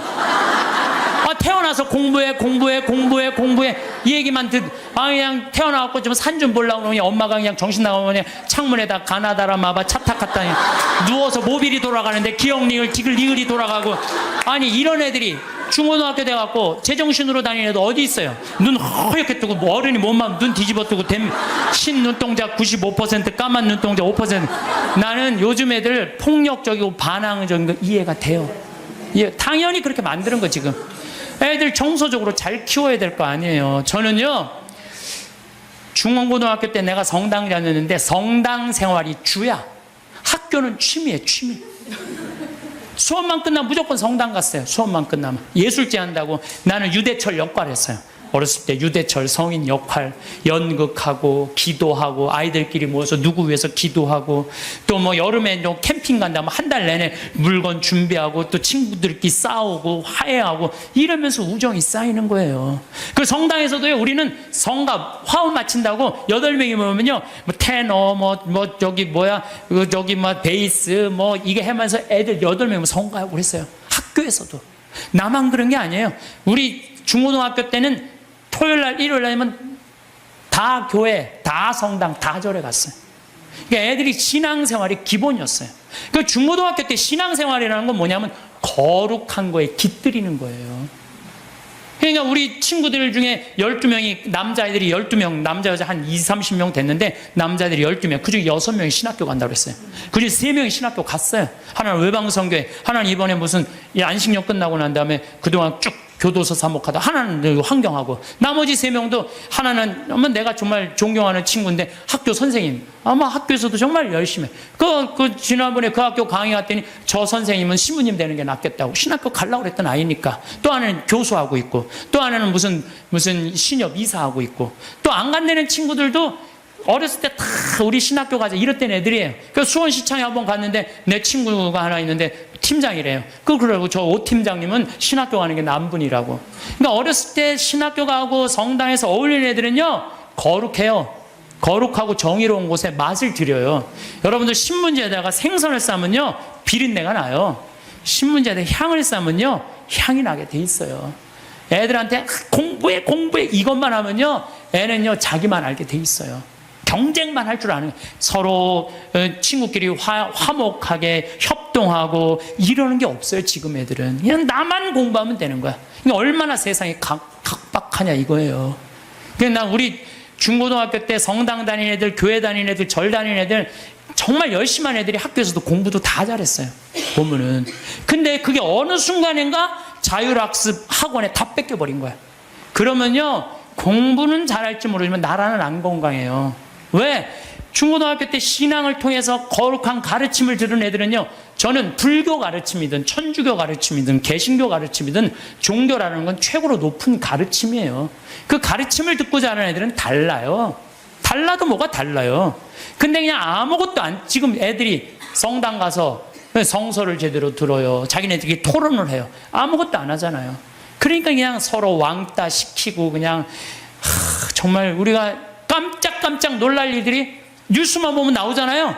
여러분들 칼 마르크스가 자기 자본적인 막 공산주의 혁명할 때 종교는 뭐라 그랬어요? 인민의 아편이라고 그랬죠? 그리고 공산혁명 뭐 뭐 소련에서 일어나고 다 일어났어. 근데 소련 어떻게 됐어요? 지금 어떻게 됐어요? 완전히 쫄딱 망하고 포기했어요, 공산주의. 그리고 공산주의 국가 중에 잘 사는 나라 있었어요? 아니, 잘 사는 거 기쁨이, 우리 공산주의 하면 딱 어디 인상 쓰고 이런 것만 있잖아요. 이게 하느님을 놓치면 그렇게 되는 거예요. 우리가 종교라는 게 이 인간이 살아가는데 절대적인 중심인 거예요. 난 일본은요, 난 망한다고 생각해요. 왜? 일본은 천황이에요, 천황. 자기네들이 무슨 동굴에서 뭐 일장기 뭐 뻥 떠 뭐 태양의 아들이라고 무슨 개뿔 태양의 아들 무슨 태양의 아들이에요. 태양의 아들이 그래요. 이 아시아 전쟁 일으켰을 때 2,200만 명이 죽었어요. 그럼 반성해야 될 거 아니에요. 근데 얘네들은요 기준점이 없어요. 그냥 자기네들만 잘 먹고 잘 살면 되는 거야. 그러니까 얼마 전에 스위스 제네바에서 자기네들 인권국가라고 그러니까 다른 민족 다 웃었잖아요. 전 대표가 다 웃었어요. 그러니까 그 대사가 shut up 어디 그런 무식. 그러니까 나는 일본은요 저건 언제든지 망한다고 분명히 난 믿어요. 예. 저 나라는요 지금 이 지구 역사에서 다른 민족과 화해하지 못하잖아요. 그러면은요 그 나라는 떨어지게 돼 있어요. 반드시. 근데 저거 우리 용서도 청하지 않고 독일은요 끝까지 남아있는 마지막 한 사람까지 다 보상하겠다는 거 아니에요. 우리 다볼 사이버 성당은 건물이 없어요. 우리가 지금 43만 4천 명인데 40만 명을 수용할 큰 성당 없습니다. 물론 총회장, 사목임원들, 사무장, 사무원, 관리 이거 물론 이제 우리 이 영상을 제작하는 팀들은 우리 생태마을 직원들이 하지만은 그런 부차적인 게 필요가 없습니다.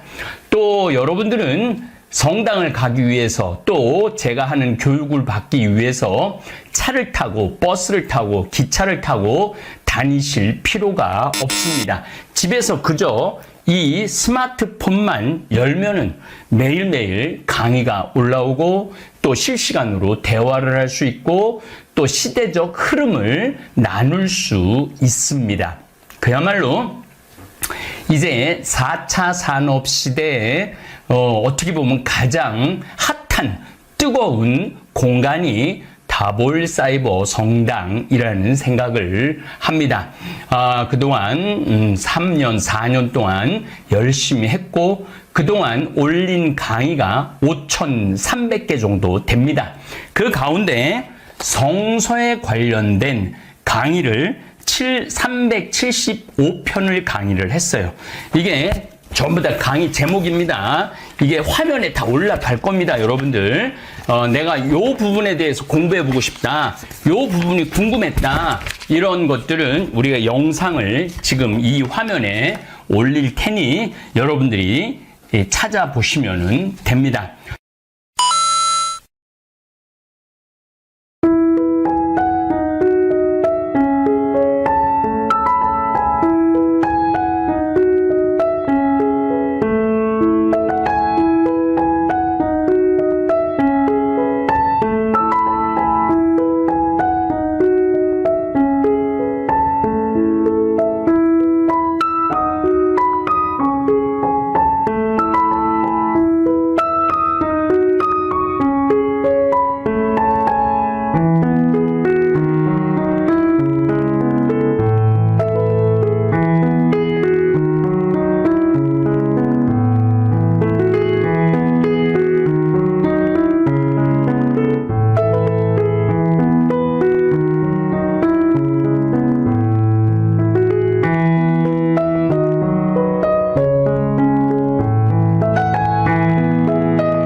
자, 사실은 우리가 성서를 읽으면서 창세기 1장부터 답답하고 궁금하고 이해가 안 되는 부분들이 많습니다.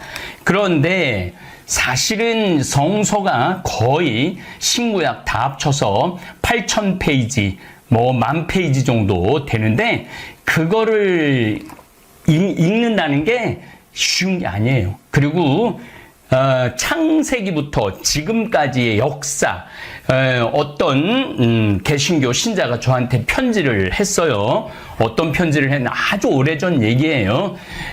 신부님, 이 지구의 역사, 우주의 역사는 6,000년밖에 안 되는데 신부님은 왜 150억 년 전에 빅뱅 이야기를 나누고 46억 년 전에 지구 탄생을 이야기하느냐고, 신부님은 이단이라고 이렇게 두껍게 하면서 창세부터 아담과 하와부터 날짜를 쭉 계산해갖고 6,000년이라고 이렇게 주장하는 분들도 있고, 간혹 성서를 작구적 글자 그대로 해석해야 된다. 그래서 작구적 해석을 따르는 그러한 교회 지도자들도 있습니다. 하지만 그것은 그야말로 아무것도 모르고 너무나 편협한 오류라는 게, 잘못은 일부분을 절대화할 때 오류가 생기는 겁니다.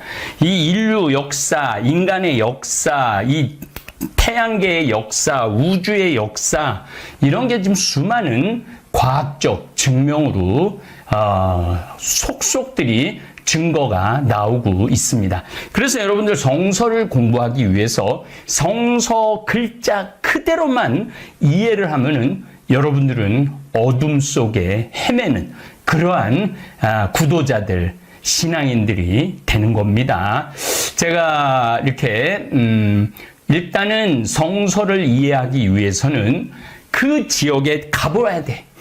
이스라엘도 가보고, 이집트도 가보고, 이란, 이라크도 가보고, 투르키에도 가보고, 시리아도 가보고, 또 뭐 그리스 이런 데도 다 가봐야지. 지중해, 뭐 홍해, 뭐 흑해, 지중해, 백해 뭐 이렇게 돼 있어요. 그런데도 다 가보고, 날씨, 밤의 날씨가 어떤지, 낮의 날씨가 어떤지, 우기 때가 어떤지, 건기 때가 어떤지, 그 사람들의, 그 중동 사람들의 음식이 먹고 어떤 영향을 미치는지, 제가 가끔 농담 삼아 이런 얘기를 합니다. 풀을 먹는 사슴들은 온순합니다. 그러나 고기를 먹는 호랑이나 사자들은 싸납습니다. 사람도 마찬가지입니다. 사람도 풀을 먹는 사람들은 온순하고 고기만 먹는 사람들은 싸나울 수가 있죠. 중동 사람들은 보약이 안 듣습니다. 우리나라가 말하는 보약이 안 듣습니다. 왜냐하면 그 사람들은 양고기, 양젖을 먹기 때문에 기운이 흘러 넘쳐요. 양기가 흘러 넘치는 사람들이 중동 사람들입니다. 우리나라 사람들은 기운이 없어서 신경질도 덜 내는데 그 사람들은 기운이 흘러 넘쳐갖고 그냥 화가 나고 막 뭔가 싸울 때 폭탄을 조끼에 입고 자폭도 서슴지 않는 사람들 성향을 갖고 있죠. 지금 하마스랑 이스라엘이 전쟁을 하고 있죠. 하마스도 잔인하게 1,400명을 죽였지만은 이스라엘 사람들도 중동 사람들이에요. 이스라엘 사람들은 더 잔인하게 지금 가자 지구 사람들을 죽이고 있죠. 그게 그 지역의 문화, 날씨, 그 다음에 먹는 음식, 그 사람들의 기질, 이 모든 거를 어느 정도 이해를 해야지 성서를 이해를 할 수가 있어요. 사실은 이제 제가 사무엘 상하기 이제 아직은 안 들어갔는데, 거기도 보면은 여호수아가 이스라엘 가나안 땅에 들어와서 죽일 때 싹 다 죽여요. 그때나 지금이나 큰 차이가 없을 정도로 무슨 말을 제가 하고 싶으냐 하면은 성서를 이해하기 위해서는 메소포타미아 문명, 왜냐하면은 아브라함이 메소포타미아 우르라는 지역이 지금으로 말하면 유프라테스 티그리스 강 맨 끝에 있는데 그 메소포타미아 문명의 결정체에 아브라함은 거기서 성장한 사람이에요. 그런데 어디로 갑니까? 팔레스티나, 가나안 땅으로 옮겨가죠. 하느님이 가라고 그러니까. 왜냐하면 우상 숭배가 꽉 차 있는 메소포타미아에서는 하느님, 참 하느님의 모습을 계시할 수 없었던 거예요. 그러니까 고향을 떠나라고 그러는 거죠. 기존의 이 습관에 매여 있는 잘못된 종교 습관에서 완전히 떠나라는 거죠. 또 아브라함, 이삭, 야곱은 어디로 내려갑니까? 이집트로 내려갑니다. 이집트로 내려가면은 또 이집트 문명, 그거를 이해를 못하면은 성서를 이해할 수가 없어요. 그러니까 기본적으로 메소포타미아 문명도 이해해야 되고, 이집트 문명도 이해를 하고 난 다음에 성서를 읽어야 돼요. 또 읽어가다가 답답하면은 다시 돌아가서 이집트 문명이나 메소포타미아 문명, 더욱이 이제 신약으로 오면은 그리스 문명을 이해를 해야 돼요. 그리스 문명을 이해를 하고 더 공부를 많이 하려고 그러면 로마 문명을 이해를 해야 됩니다. 그러면서 성서를 읽어야만이 성서가 이해가 되고 무릎을 탁 치게 돼요. 무리바에서 마사에서 하느님이 모세가 바위를 치니까 물이 솟아난다고 그랬죠. 저는 중고등학교 때 이해가 안 됐어요. 그리고 신학교 때도 그 성서 구절이 이해가 안 됐어요. 그런데 제가 시나이 광야를 가보니까 바위 사이에서 물이 콸콸콸콸 쏟아지더라고요. 바위 사이에서. 그리고 지금은 이제 나이를 많이 먹어갖고 전 세계를 돌아다녀 보면은 바위 사이로 물이 폭포수처럼 쏟아지더라고요. 근데 중고등학교 때는 그런 이 지리적인 지식이 없으니까 성서가 답답했던 거죠. 성서가 답답했던 것이 아니고 내가 답답한 거죠. 내 지식이 너무너무 좁았던 거죠. 거기다가 비단길, 초원의 길, 인더스 문명, 황하 문명을 이해를 해야만이 왜 예수님께서 그 팔레스티나, 지금 레반트라고 그러죠. 팔레스티나 그 땅에 왜 오셨느냐면 그 팔레스티나 지역이 모든 문명이 교차하는 지역이에요. 교차하는 지역. 그러니까 모든 문명이 결집되는 지역이에요. 그러니까 지금 팔레스티나의 인더스에서 그 도장이라든지 유리 공예라든지 이런 게 다 그다음 비단까지 중국의 비단까지 모이게 된 게 바로 팔레스티나 이 지중해 지역인 거예요. 예수님은 왜 그렇게 뜨거운 중동에 가서 탄생을 하셔갖고 우리가 거기가 모든 문명의 결집되는 장소예요. 정말로 중요.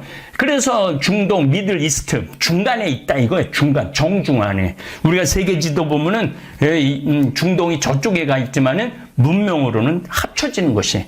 따라서 여러분들이 성서를 정말로 하나하나 되씹고 곱씹고 음미하고 묵상하기 위해서는 인류 문명사를 알아야 돼요. 그것만 알아야 되나요? 천체, 이 별이, 달이, 해가 인간한테 어떤 영향을 미치는지까지도 이해를 어느 정도 해야지 성서가 고개가 끄덕여져 가면서 한 장 한 장 넘길 수가 있는 것입니다.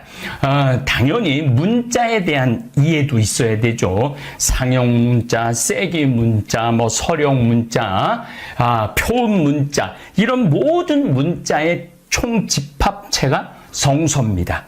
근데 우리는 그런 걸 잘 모르죠. 잘 모르고 내가 그런 기본적인 지식 없이 성서책만 넘기면은 이걸 덮을 때가 앞으로 못 나갈 때가 너무나 많죠. 그래서 제가 375편이나 되는 이 어마어마한 양을 강의를 해놨어요. 요건 그렇게 길지도 않고 10분, 20분, 30분 정도 한 강의가 그렇게 돼 있습니다. 뭐 얘기를 듣는다면은 여러분들이 앞으로 이제 내가 이 강의를 따라가고 싶다. 이건 이제 화면에 다 올릴 거예요. 그래서 요걸 보시고 적어갖고 쭉 따라가시면은 굉장히 도움이 많이 되실 겁니다. 왜 하필 예수님은 1강이 왜 하필 예수님은 2000년 전에 오셨을까? 이게 첫 강의예요. 이게 무슨 내용이냐면은 제일 먼저 인류의 스승으로는 석가모니가 제일 먼저 한 기원전 550년, 그 다음에 공자 기원전 500년, 그 다음에 소크라테스, 그 다음에 그리스 철학, 뭐 아리스토텔레스, 그 다음에 플라톤, 그 다음에 로마까지 와서 예수님이 2000년 전에 오신 거예요. 인류 문명이 처음에는 말도 안 통하고 글자도 없었던 이 시대가 다 지나고 난 다음에 예수님이 오셨을 때는 인간이 하느님의 개념, 하느님을 이해할 때가 가장 맞은 거예요. 그래서 때가 차서 하느님 나라가 다가왔다라고 마르코복음 1장 14절 15절에 예수님 말씀을 하시는 거죠. 그러니까 왜 하필 예수님은 2000년 전에 오셨을까? 왜 하필 예수님은 2000년 전에 오셨을까? 두 강의. 그 다음에 이제 창조 진화론. 하느님이 인류를 창조했고 진화가 된 거예요. 그 다음에 종교의 기원. 왜 종교가 생길 수밖에 없는가? 이것도 잠깐 언급을 하면은 무슨 얘기냐면은 사자나 호랑이나 늑대는 죽으면은 동료를 무덤에 묻지 않습니다. 유일하게 인간만이 죽으면은 뭐 군장이라든지 부족장이라든지 왕이라든지 친척들을 땅에 묻는 습관을 갖고 있죠. 땅에 묻을 때 그냥 묻지 않아요. 돈도 넣어놓고 칼도 넣어놓고 책도 넣어놓고 뭐 많은 걸 넣어요. 부장품들. 그게 뭐냐면은 다른 세상에 갈 때 쓰라고. 그러니까 막연히 죽음 이후의 세계를 꿈꾸는 게 인간이라는 거죠. 그러면서 인간은 자연스럽게 종교가 이렇게 종교적으로 되어가는 과정입니다. 그 다음에 이제 청동기 시대, 물론 이제 구석기 시대, 중석기 시대, 신석기 시대, 그 다음에 청동기 시대, 철기 시대, 지금은 철기 시대를 우리가 살고 있죠. 이러한 것들을 알아야만이 그 시대, 구석기 시대는 가장 평화로웠던 시대가 구석기 시대입니다. 왜냐하면 정착을 하지 않고 떠돌아다녔기 때문에 전부 다 평등했어요. 그러나 신석기 시대 정착을 하면서 힘센 사람, 땅 넓은 사람, 농산물 많이 생산하는 사람, 거기다가 또 노예로 떨어지는 사람, 이 굉장한 변화가 있죠. 그러니까 이제 위대한 또 문자가 없었다면은 아마 인류는 이렇게까지 발전하지 못했을 거예요. 그래서 세종대왕님이 위대한 거죠. 그런 준비가 다 끝나고 난 다음에 때가 차서 하느님 나라가 가까이 왔다. 이 얘기가 나오는 겁니다. 그 다음에 이제 아브라함, 모세, 사무엘 예언자, 다윗과 예수 그리스도, 또 이사야와 성모 마리아, 또 주님의 종과 예수 그리스도 고난받는 종, 이렇게 제가 375개를 강의를 준비해놨어요. 그래서 이번 여름에 더우신데 뭐 바깥에 나가지도 않고 집에서 뒹굴뒹굴 하시고 그러실 수 있는데 유튜브 요 강의 375가지만 여러분들이 강의를 들으신다면 아마도 여러분들도 어느 정도 하늘을 바라보면서 하느님의 모습을 느낄 수 있고 하느님의 인류 구원 계획을 이해하고 따라갈 수 있지 않을까, 그런 생각을 합니다. 또 제가 평화방송에 황창현 신부와 함께 떠나는 성경 여행이라는 거 24강을 해놨어요. 근데 우리 직원들이 그것도 찾아서 올려놓을 거예요. 그걸 제일 먼저 들으시면은 그 24강만 따라오면은 기본 준비는 되어 있는 겁니다.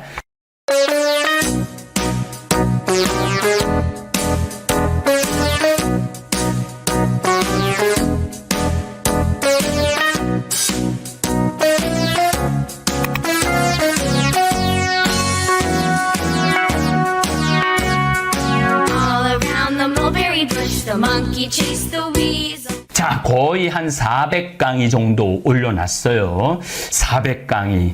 아마 보통 이 일반 대학이 한 학기에 20학점 정도 하죠. 20시간 정도 공부를 합니다. 한 학기에. 그러면은 두 학기 하면은 40강의, 우리 신학교까지 합친다면은 170강의, 한 200시간 정도, 200강의 정도 우리가 듣죠. 그런데 여러분들은 이미 400강의를 이걸 들어요.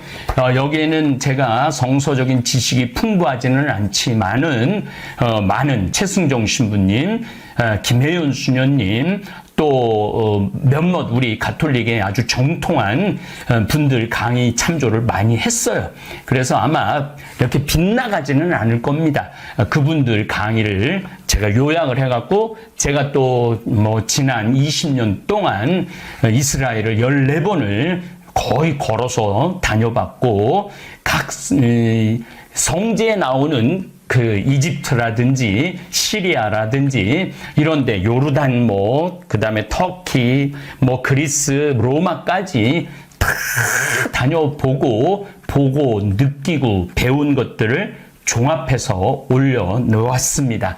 이 강의를 여러분들이 따라오신다면은 그동안 답답했던 거, 또 때로는 지금 신앙이 없는 분들도 성서는 한 번, 사서, 삼경이나 성서는 한 번쯤은 이제 우리 나이쯤 되면은 읽어야 되지 않을까, 공부해야 되지 않을까, 그런 생각을 합니다. 요즘 너무너무 지구온난화 때문에 정신이 하나도 없죠. 일본도 40도가 넘는다 그러고, 인도는 52도, 중국도 50도, 그 다음에 중국은 지금 폭우가 쏟아져서 제2의 담수호가 지금 뚝이 무너지고, 또 중동도 살 수 없는, 그래서 지금 글로벌 보일링이라고 그래. 글로벌 워밍, 따뜻해졌다. 글로벌 히팅, 뜨거워진다. 글로벌 보일링, 끓는다. 지금은 지구가 끓고 있습니다. 2030년쯤 이런 일이 본격적으로 벌어질 줄 알았는데 6년 앞당겨진 것 같아요. 그래서 여러분들 좀 복잡할 거예요. 정치는 정치대로 답답하고, 미국은 또 80이 다 된 노인들이 제정신이 아닌 상태로 양쪽 다 제가 보기에는 비슷비슷해 보여요. 양쪽 다 비슷해. 좀 더 젊고 건강한 사람들이 했으면 좋겠는데, 어쨌든 하여튼 참 복잡하죠.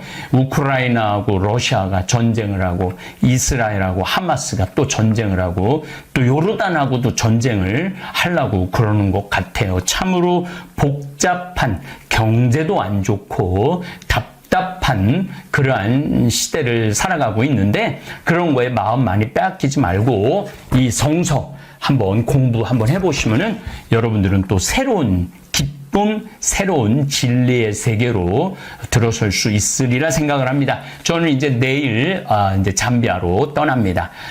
거기 가서 더 많은 농장, 또 태양광, 또 관계 시설, 물 공급하는 거, 나무 심는 거 아주 한 달 동안 그야말로 가열차게 하고 오겠습니다. 제가 생중계도 많이 하겠지만은 여러분들 이번 여름에 더위에 이렇게 정신줄 놓지 마시고 공부 열심히 해 주시기를 바라겠습니다. 네, 요거 편집해서 올리면은 여러분들 요거 400강의 정도 되는 거 한번 공부 해보시면은 참으로 재미있고 의미 있는 시간들이 될 것입니다.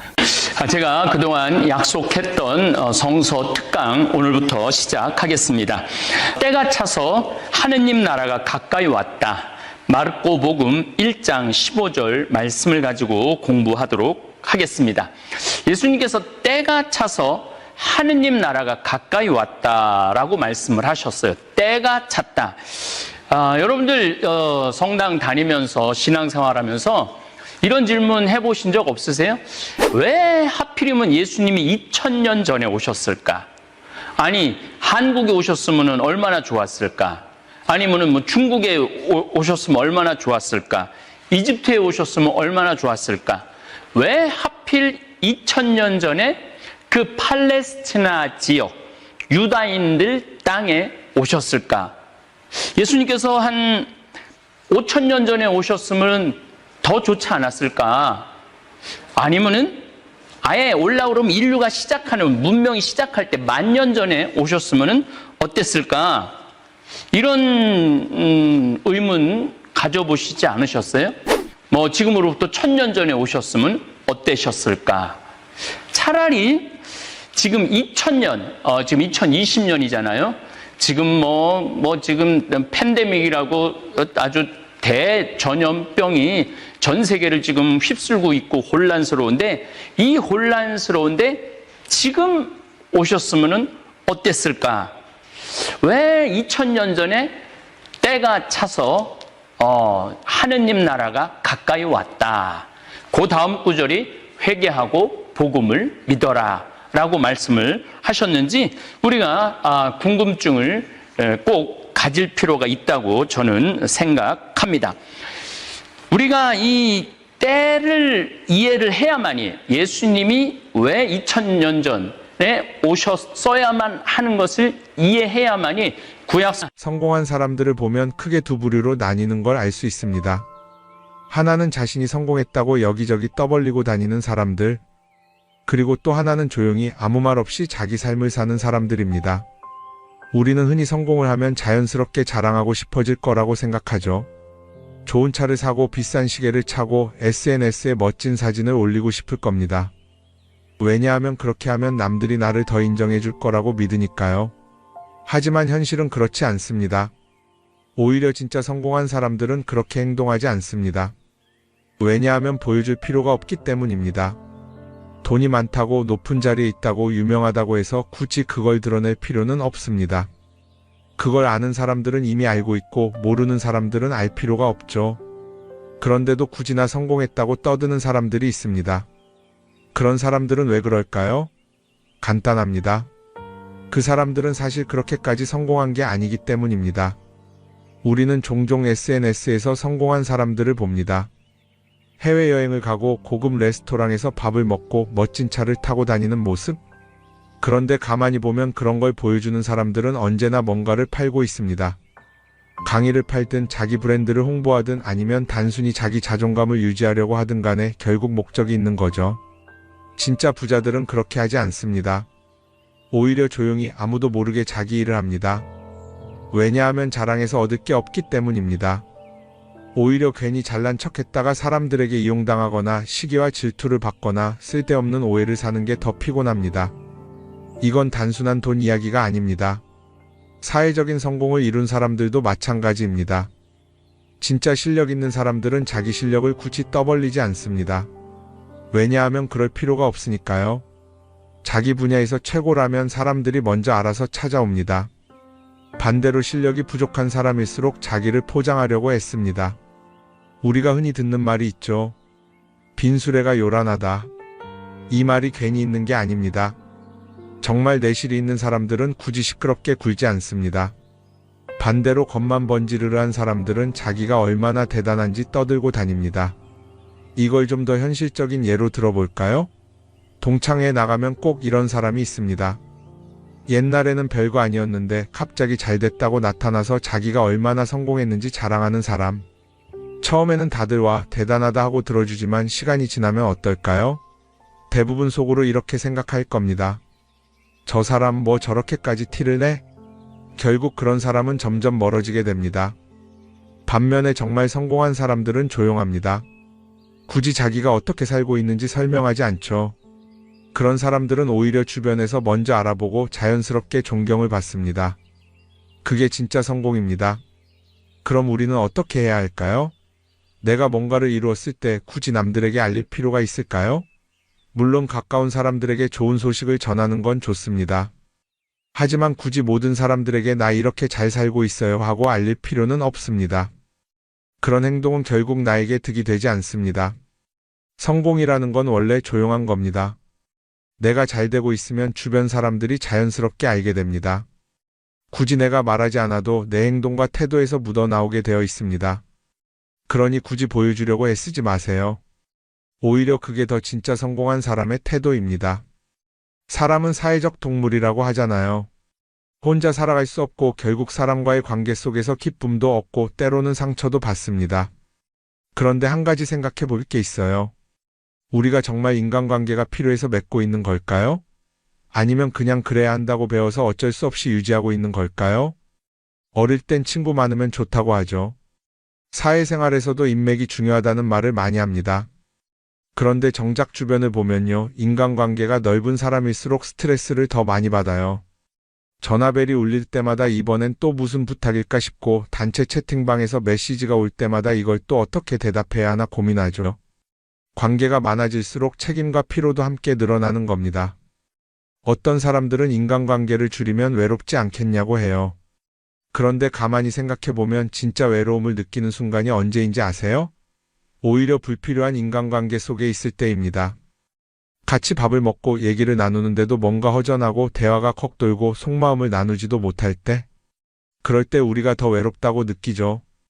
그렇다고 당장 인간관계를 다 끊어버릴 순 없겠죠. 하지만 적어도 내가 정말 소중하게 여겨야 할 관계와 그냥 관성적으로 유지하는 관계는 구분할 필요가 있습니다. 예를 들어 매번 나한테 부탁만 하고 정작 내가 어려울 땐 연락 한 번 없는 사람. 내가 실수하면 뒷담화를 하면서 내 앞에서는 웃는 사람. 이런 관계를 굳이 계속 이어갈 이유가 있을까요? 가끔은 이런 경험도 있을 거예요. 우연히 어떤 사람과 친해졌는데 만난 지 얼마 되지도 않았는데 너무 많은 걸 털어놓는 사람들 있죠. 자기 속사정부터 가족 문제, 직장 고민까지 쏟아내는 사람들. 이런 경우 두 가지의 가능성이 큽니다. 하나는 그냥 감정적으로 의존할 사람이 필요해서일 수도 있고 또 하나는 내가 믿을 만한 사람인지 떠보는 걸 수도 있어요. 어떤 경우든 이런 관계는 오래가기 어렵습니다. 사실 친밀함이라는 건 시간이 필요한 법이에요. 적당한 거리를 두고 천천히 서로를 알아가야 하는데 초반부터 급격하게 가까워진 관계는 쉽게 무너지는 경우가 많습니다. 처음엔 친하다고 생각했는데 어느 순간 사소한 일로 틀어지고 결국 남보다 못한 사이가 되는 거죠. 그러면 인간관계를 어떻게 해야 할까요? 답은 간단합니다. 억지로 맺지 말고 굳이 유지하려고도 하지 않는 거예요. 내가 편한 관계라면 자연스럽게 이어질 것이고 그렇지 않다면 서서히 멀어질 겁니다. 그리고 그걸 억지로 붙잡지 않아도 괜찮습니다. 관계를 유지하는데 에너지를 쓰기보다는 정말 소중한 관계에 집중하는 게 더 낫지 않을까요? 어떤 사람은 내가 인간관계를 줄이면 나중에 나 혼자 남는 거 아니냐 걱정하기도 해요. 그런데 생각해보면요, 진짜 나를 위하는 사람은 많지 않아요. 인간관계를 줄인다고 해서 완전히 혼자가 되는 게 아닙니다. 오히려 불필요한 관계를 정리하고 나면 남아있는 관계들이 더 단단해지고 가치 있게 느껴질 겁니다. 예전엔 인맥이 자산이라는 말을 많이 했어요. 그런데 요즘은 꼭 그렇지도 않죠.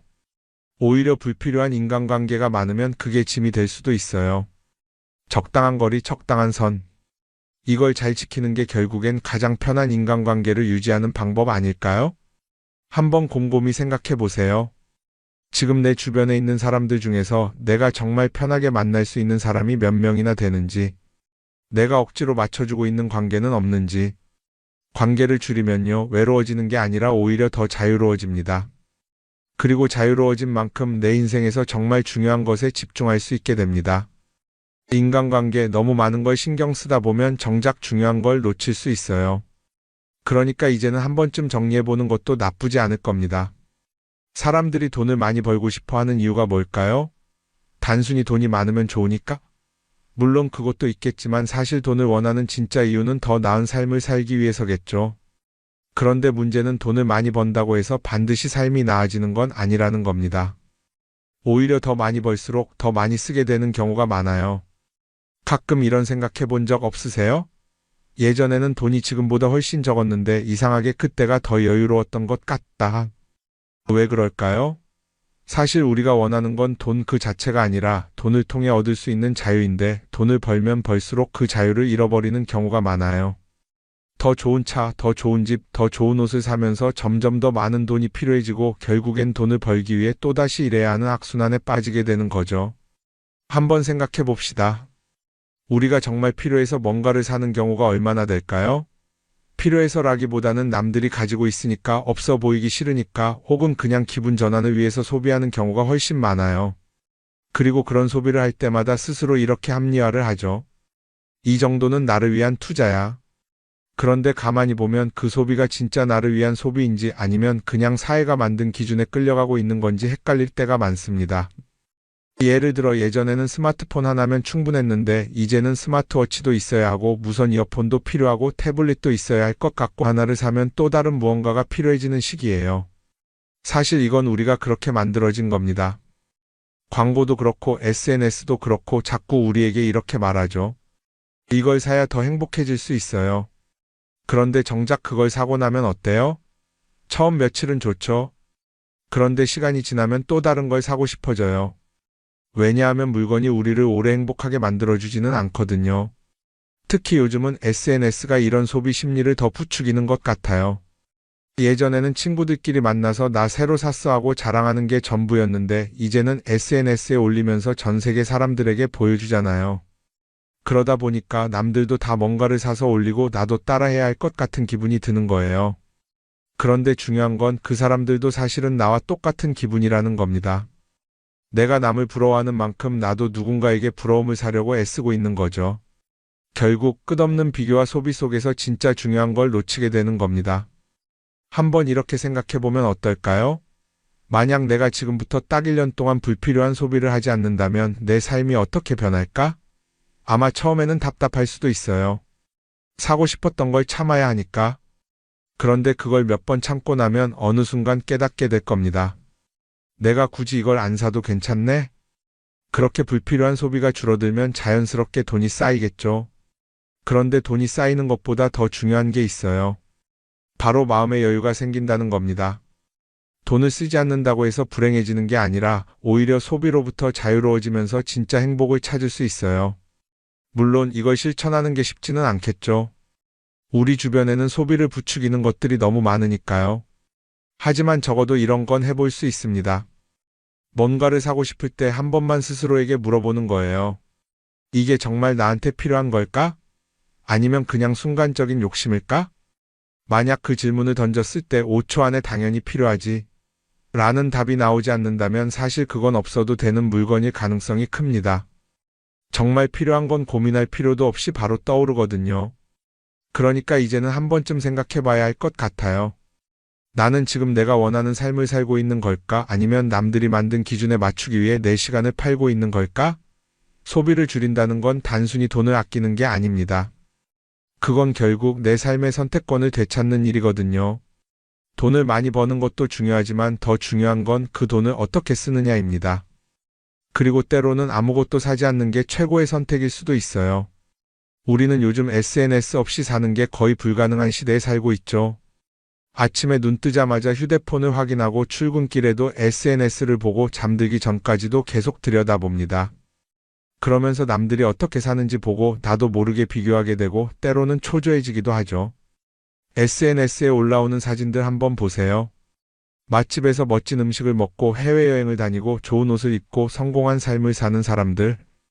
그런데 가만히 보면 이 사람들이 정말 행복해서 저런 사진을 올리는 걸까요? 아니면 그냥 행복해 보이고 싶은 걸까요? 실제로 SNS에 가장 많이 올라오는 사진이 뭔지 아세요? 남들이 부러워할 만한 순간들입니다. 집에서 편하게 쉬고 있는 모습이나 출근길에 지친 얼굴, 어제 먹다 남은 배달 음식 사진 같은 건 잘 안 올리죠. 대신 멋진 레스토랑, 명품 가방, 고급 호텔 같은 것들이 올라옵니다. 왜 그럴까요? 결국 SNS는 보여주기 위한 공간이기 때문입니다. 여기서 중요한 게 있어요. 우리가 SNS에서 보는 건 그 사람의 삶 전체가 아니라 편집된 일부 장면이라는 겁니다. SNS는 마치 한 편의 다큐멘터리나 영화처럼 잘 꾸며진 장면들만 보여줍니다. 그런데도 우리는 그걸 보면서 아, 저 사람은 나보다 더 행복하구나 하고 착각하죠. 예를 들어 SNS에서 한 친구가 해외여행을 가서 아름다운 풍경을 찍어 올렸다고 해볼게요. 우리는 그걸 보면서 부럽다, 나도 저렇게 살고 싶다라고 생각하겠죠. 그런데 정작 그 친구는 사진을 찍고 나서도 일 때문에 스트레스를 받고 있을 수도 있고 여행 비용을 감당하느라 카드가 걱정을 하고 있을 수도 있습니다. 그 부분은 우리는 알 수가 없죠. 그런데 문제는 이렇게 남들과 비교하는 습관이 쌓이면 결국 내 삶이 초라하게 느껴진다는 겁니다. 원래는 그냥 조용히 살아도 괜찮았는데 SNS를 보고 나면 나만 뒤처지는 것 같고 뭔가를 더 해야 할 것 같고 괜히 불안해지죠. SNS는 기본적으로 사람들의 비교 심리를 자극합니다. 남들이 가진 걸 나도 갖고 싶게 만들고 남들이 하는 걸 나도 해야 할 것 같은 기분이 들게 만들죠. 그러다 보니 필요하지도 않은 걸 사게 되고 무리해서라도 화려한 곳에 가게 되고 남들에게 보여주기 위해 사는 삶을 살게 됩니다. 그럼 어떻게 해야 할까요? 사실 정답은 간단합니다. SNS에서 보이는 것들을 곧이곧대로 믿지 않는 것입니다. 그리고 더 중요한 건 남과 비교하는 걸 멈추는 것이에요. 어떤 사람이 비싼 차를 타고 다닌다고 해서 그 사람이 꼭 행복한 건 아닙니다. 좋은 차를 타고 다니지만 밤마다 사업 걱정에 잠 못 이루는 사람도 많아요. 반대로 대중교통을 이용하지만 마음 편하게 사는 사람도 있죠. 결국 행복은 보이는 것이 아니라 느끼는 것입니다. SNS를 덜 보면 덜 불행해진다는 연구 결과도 있어요. 하루 종일 남의 삶을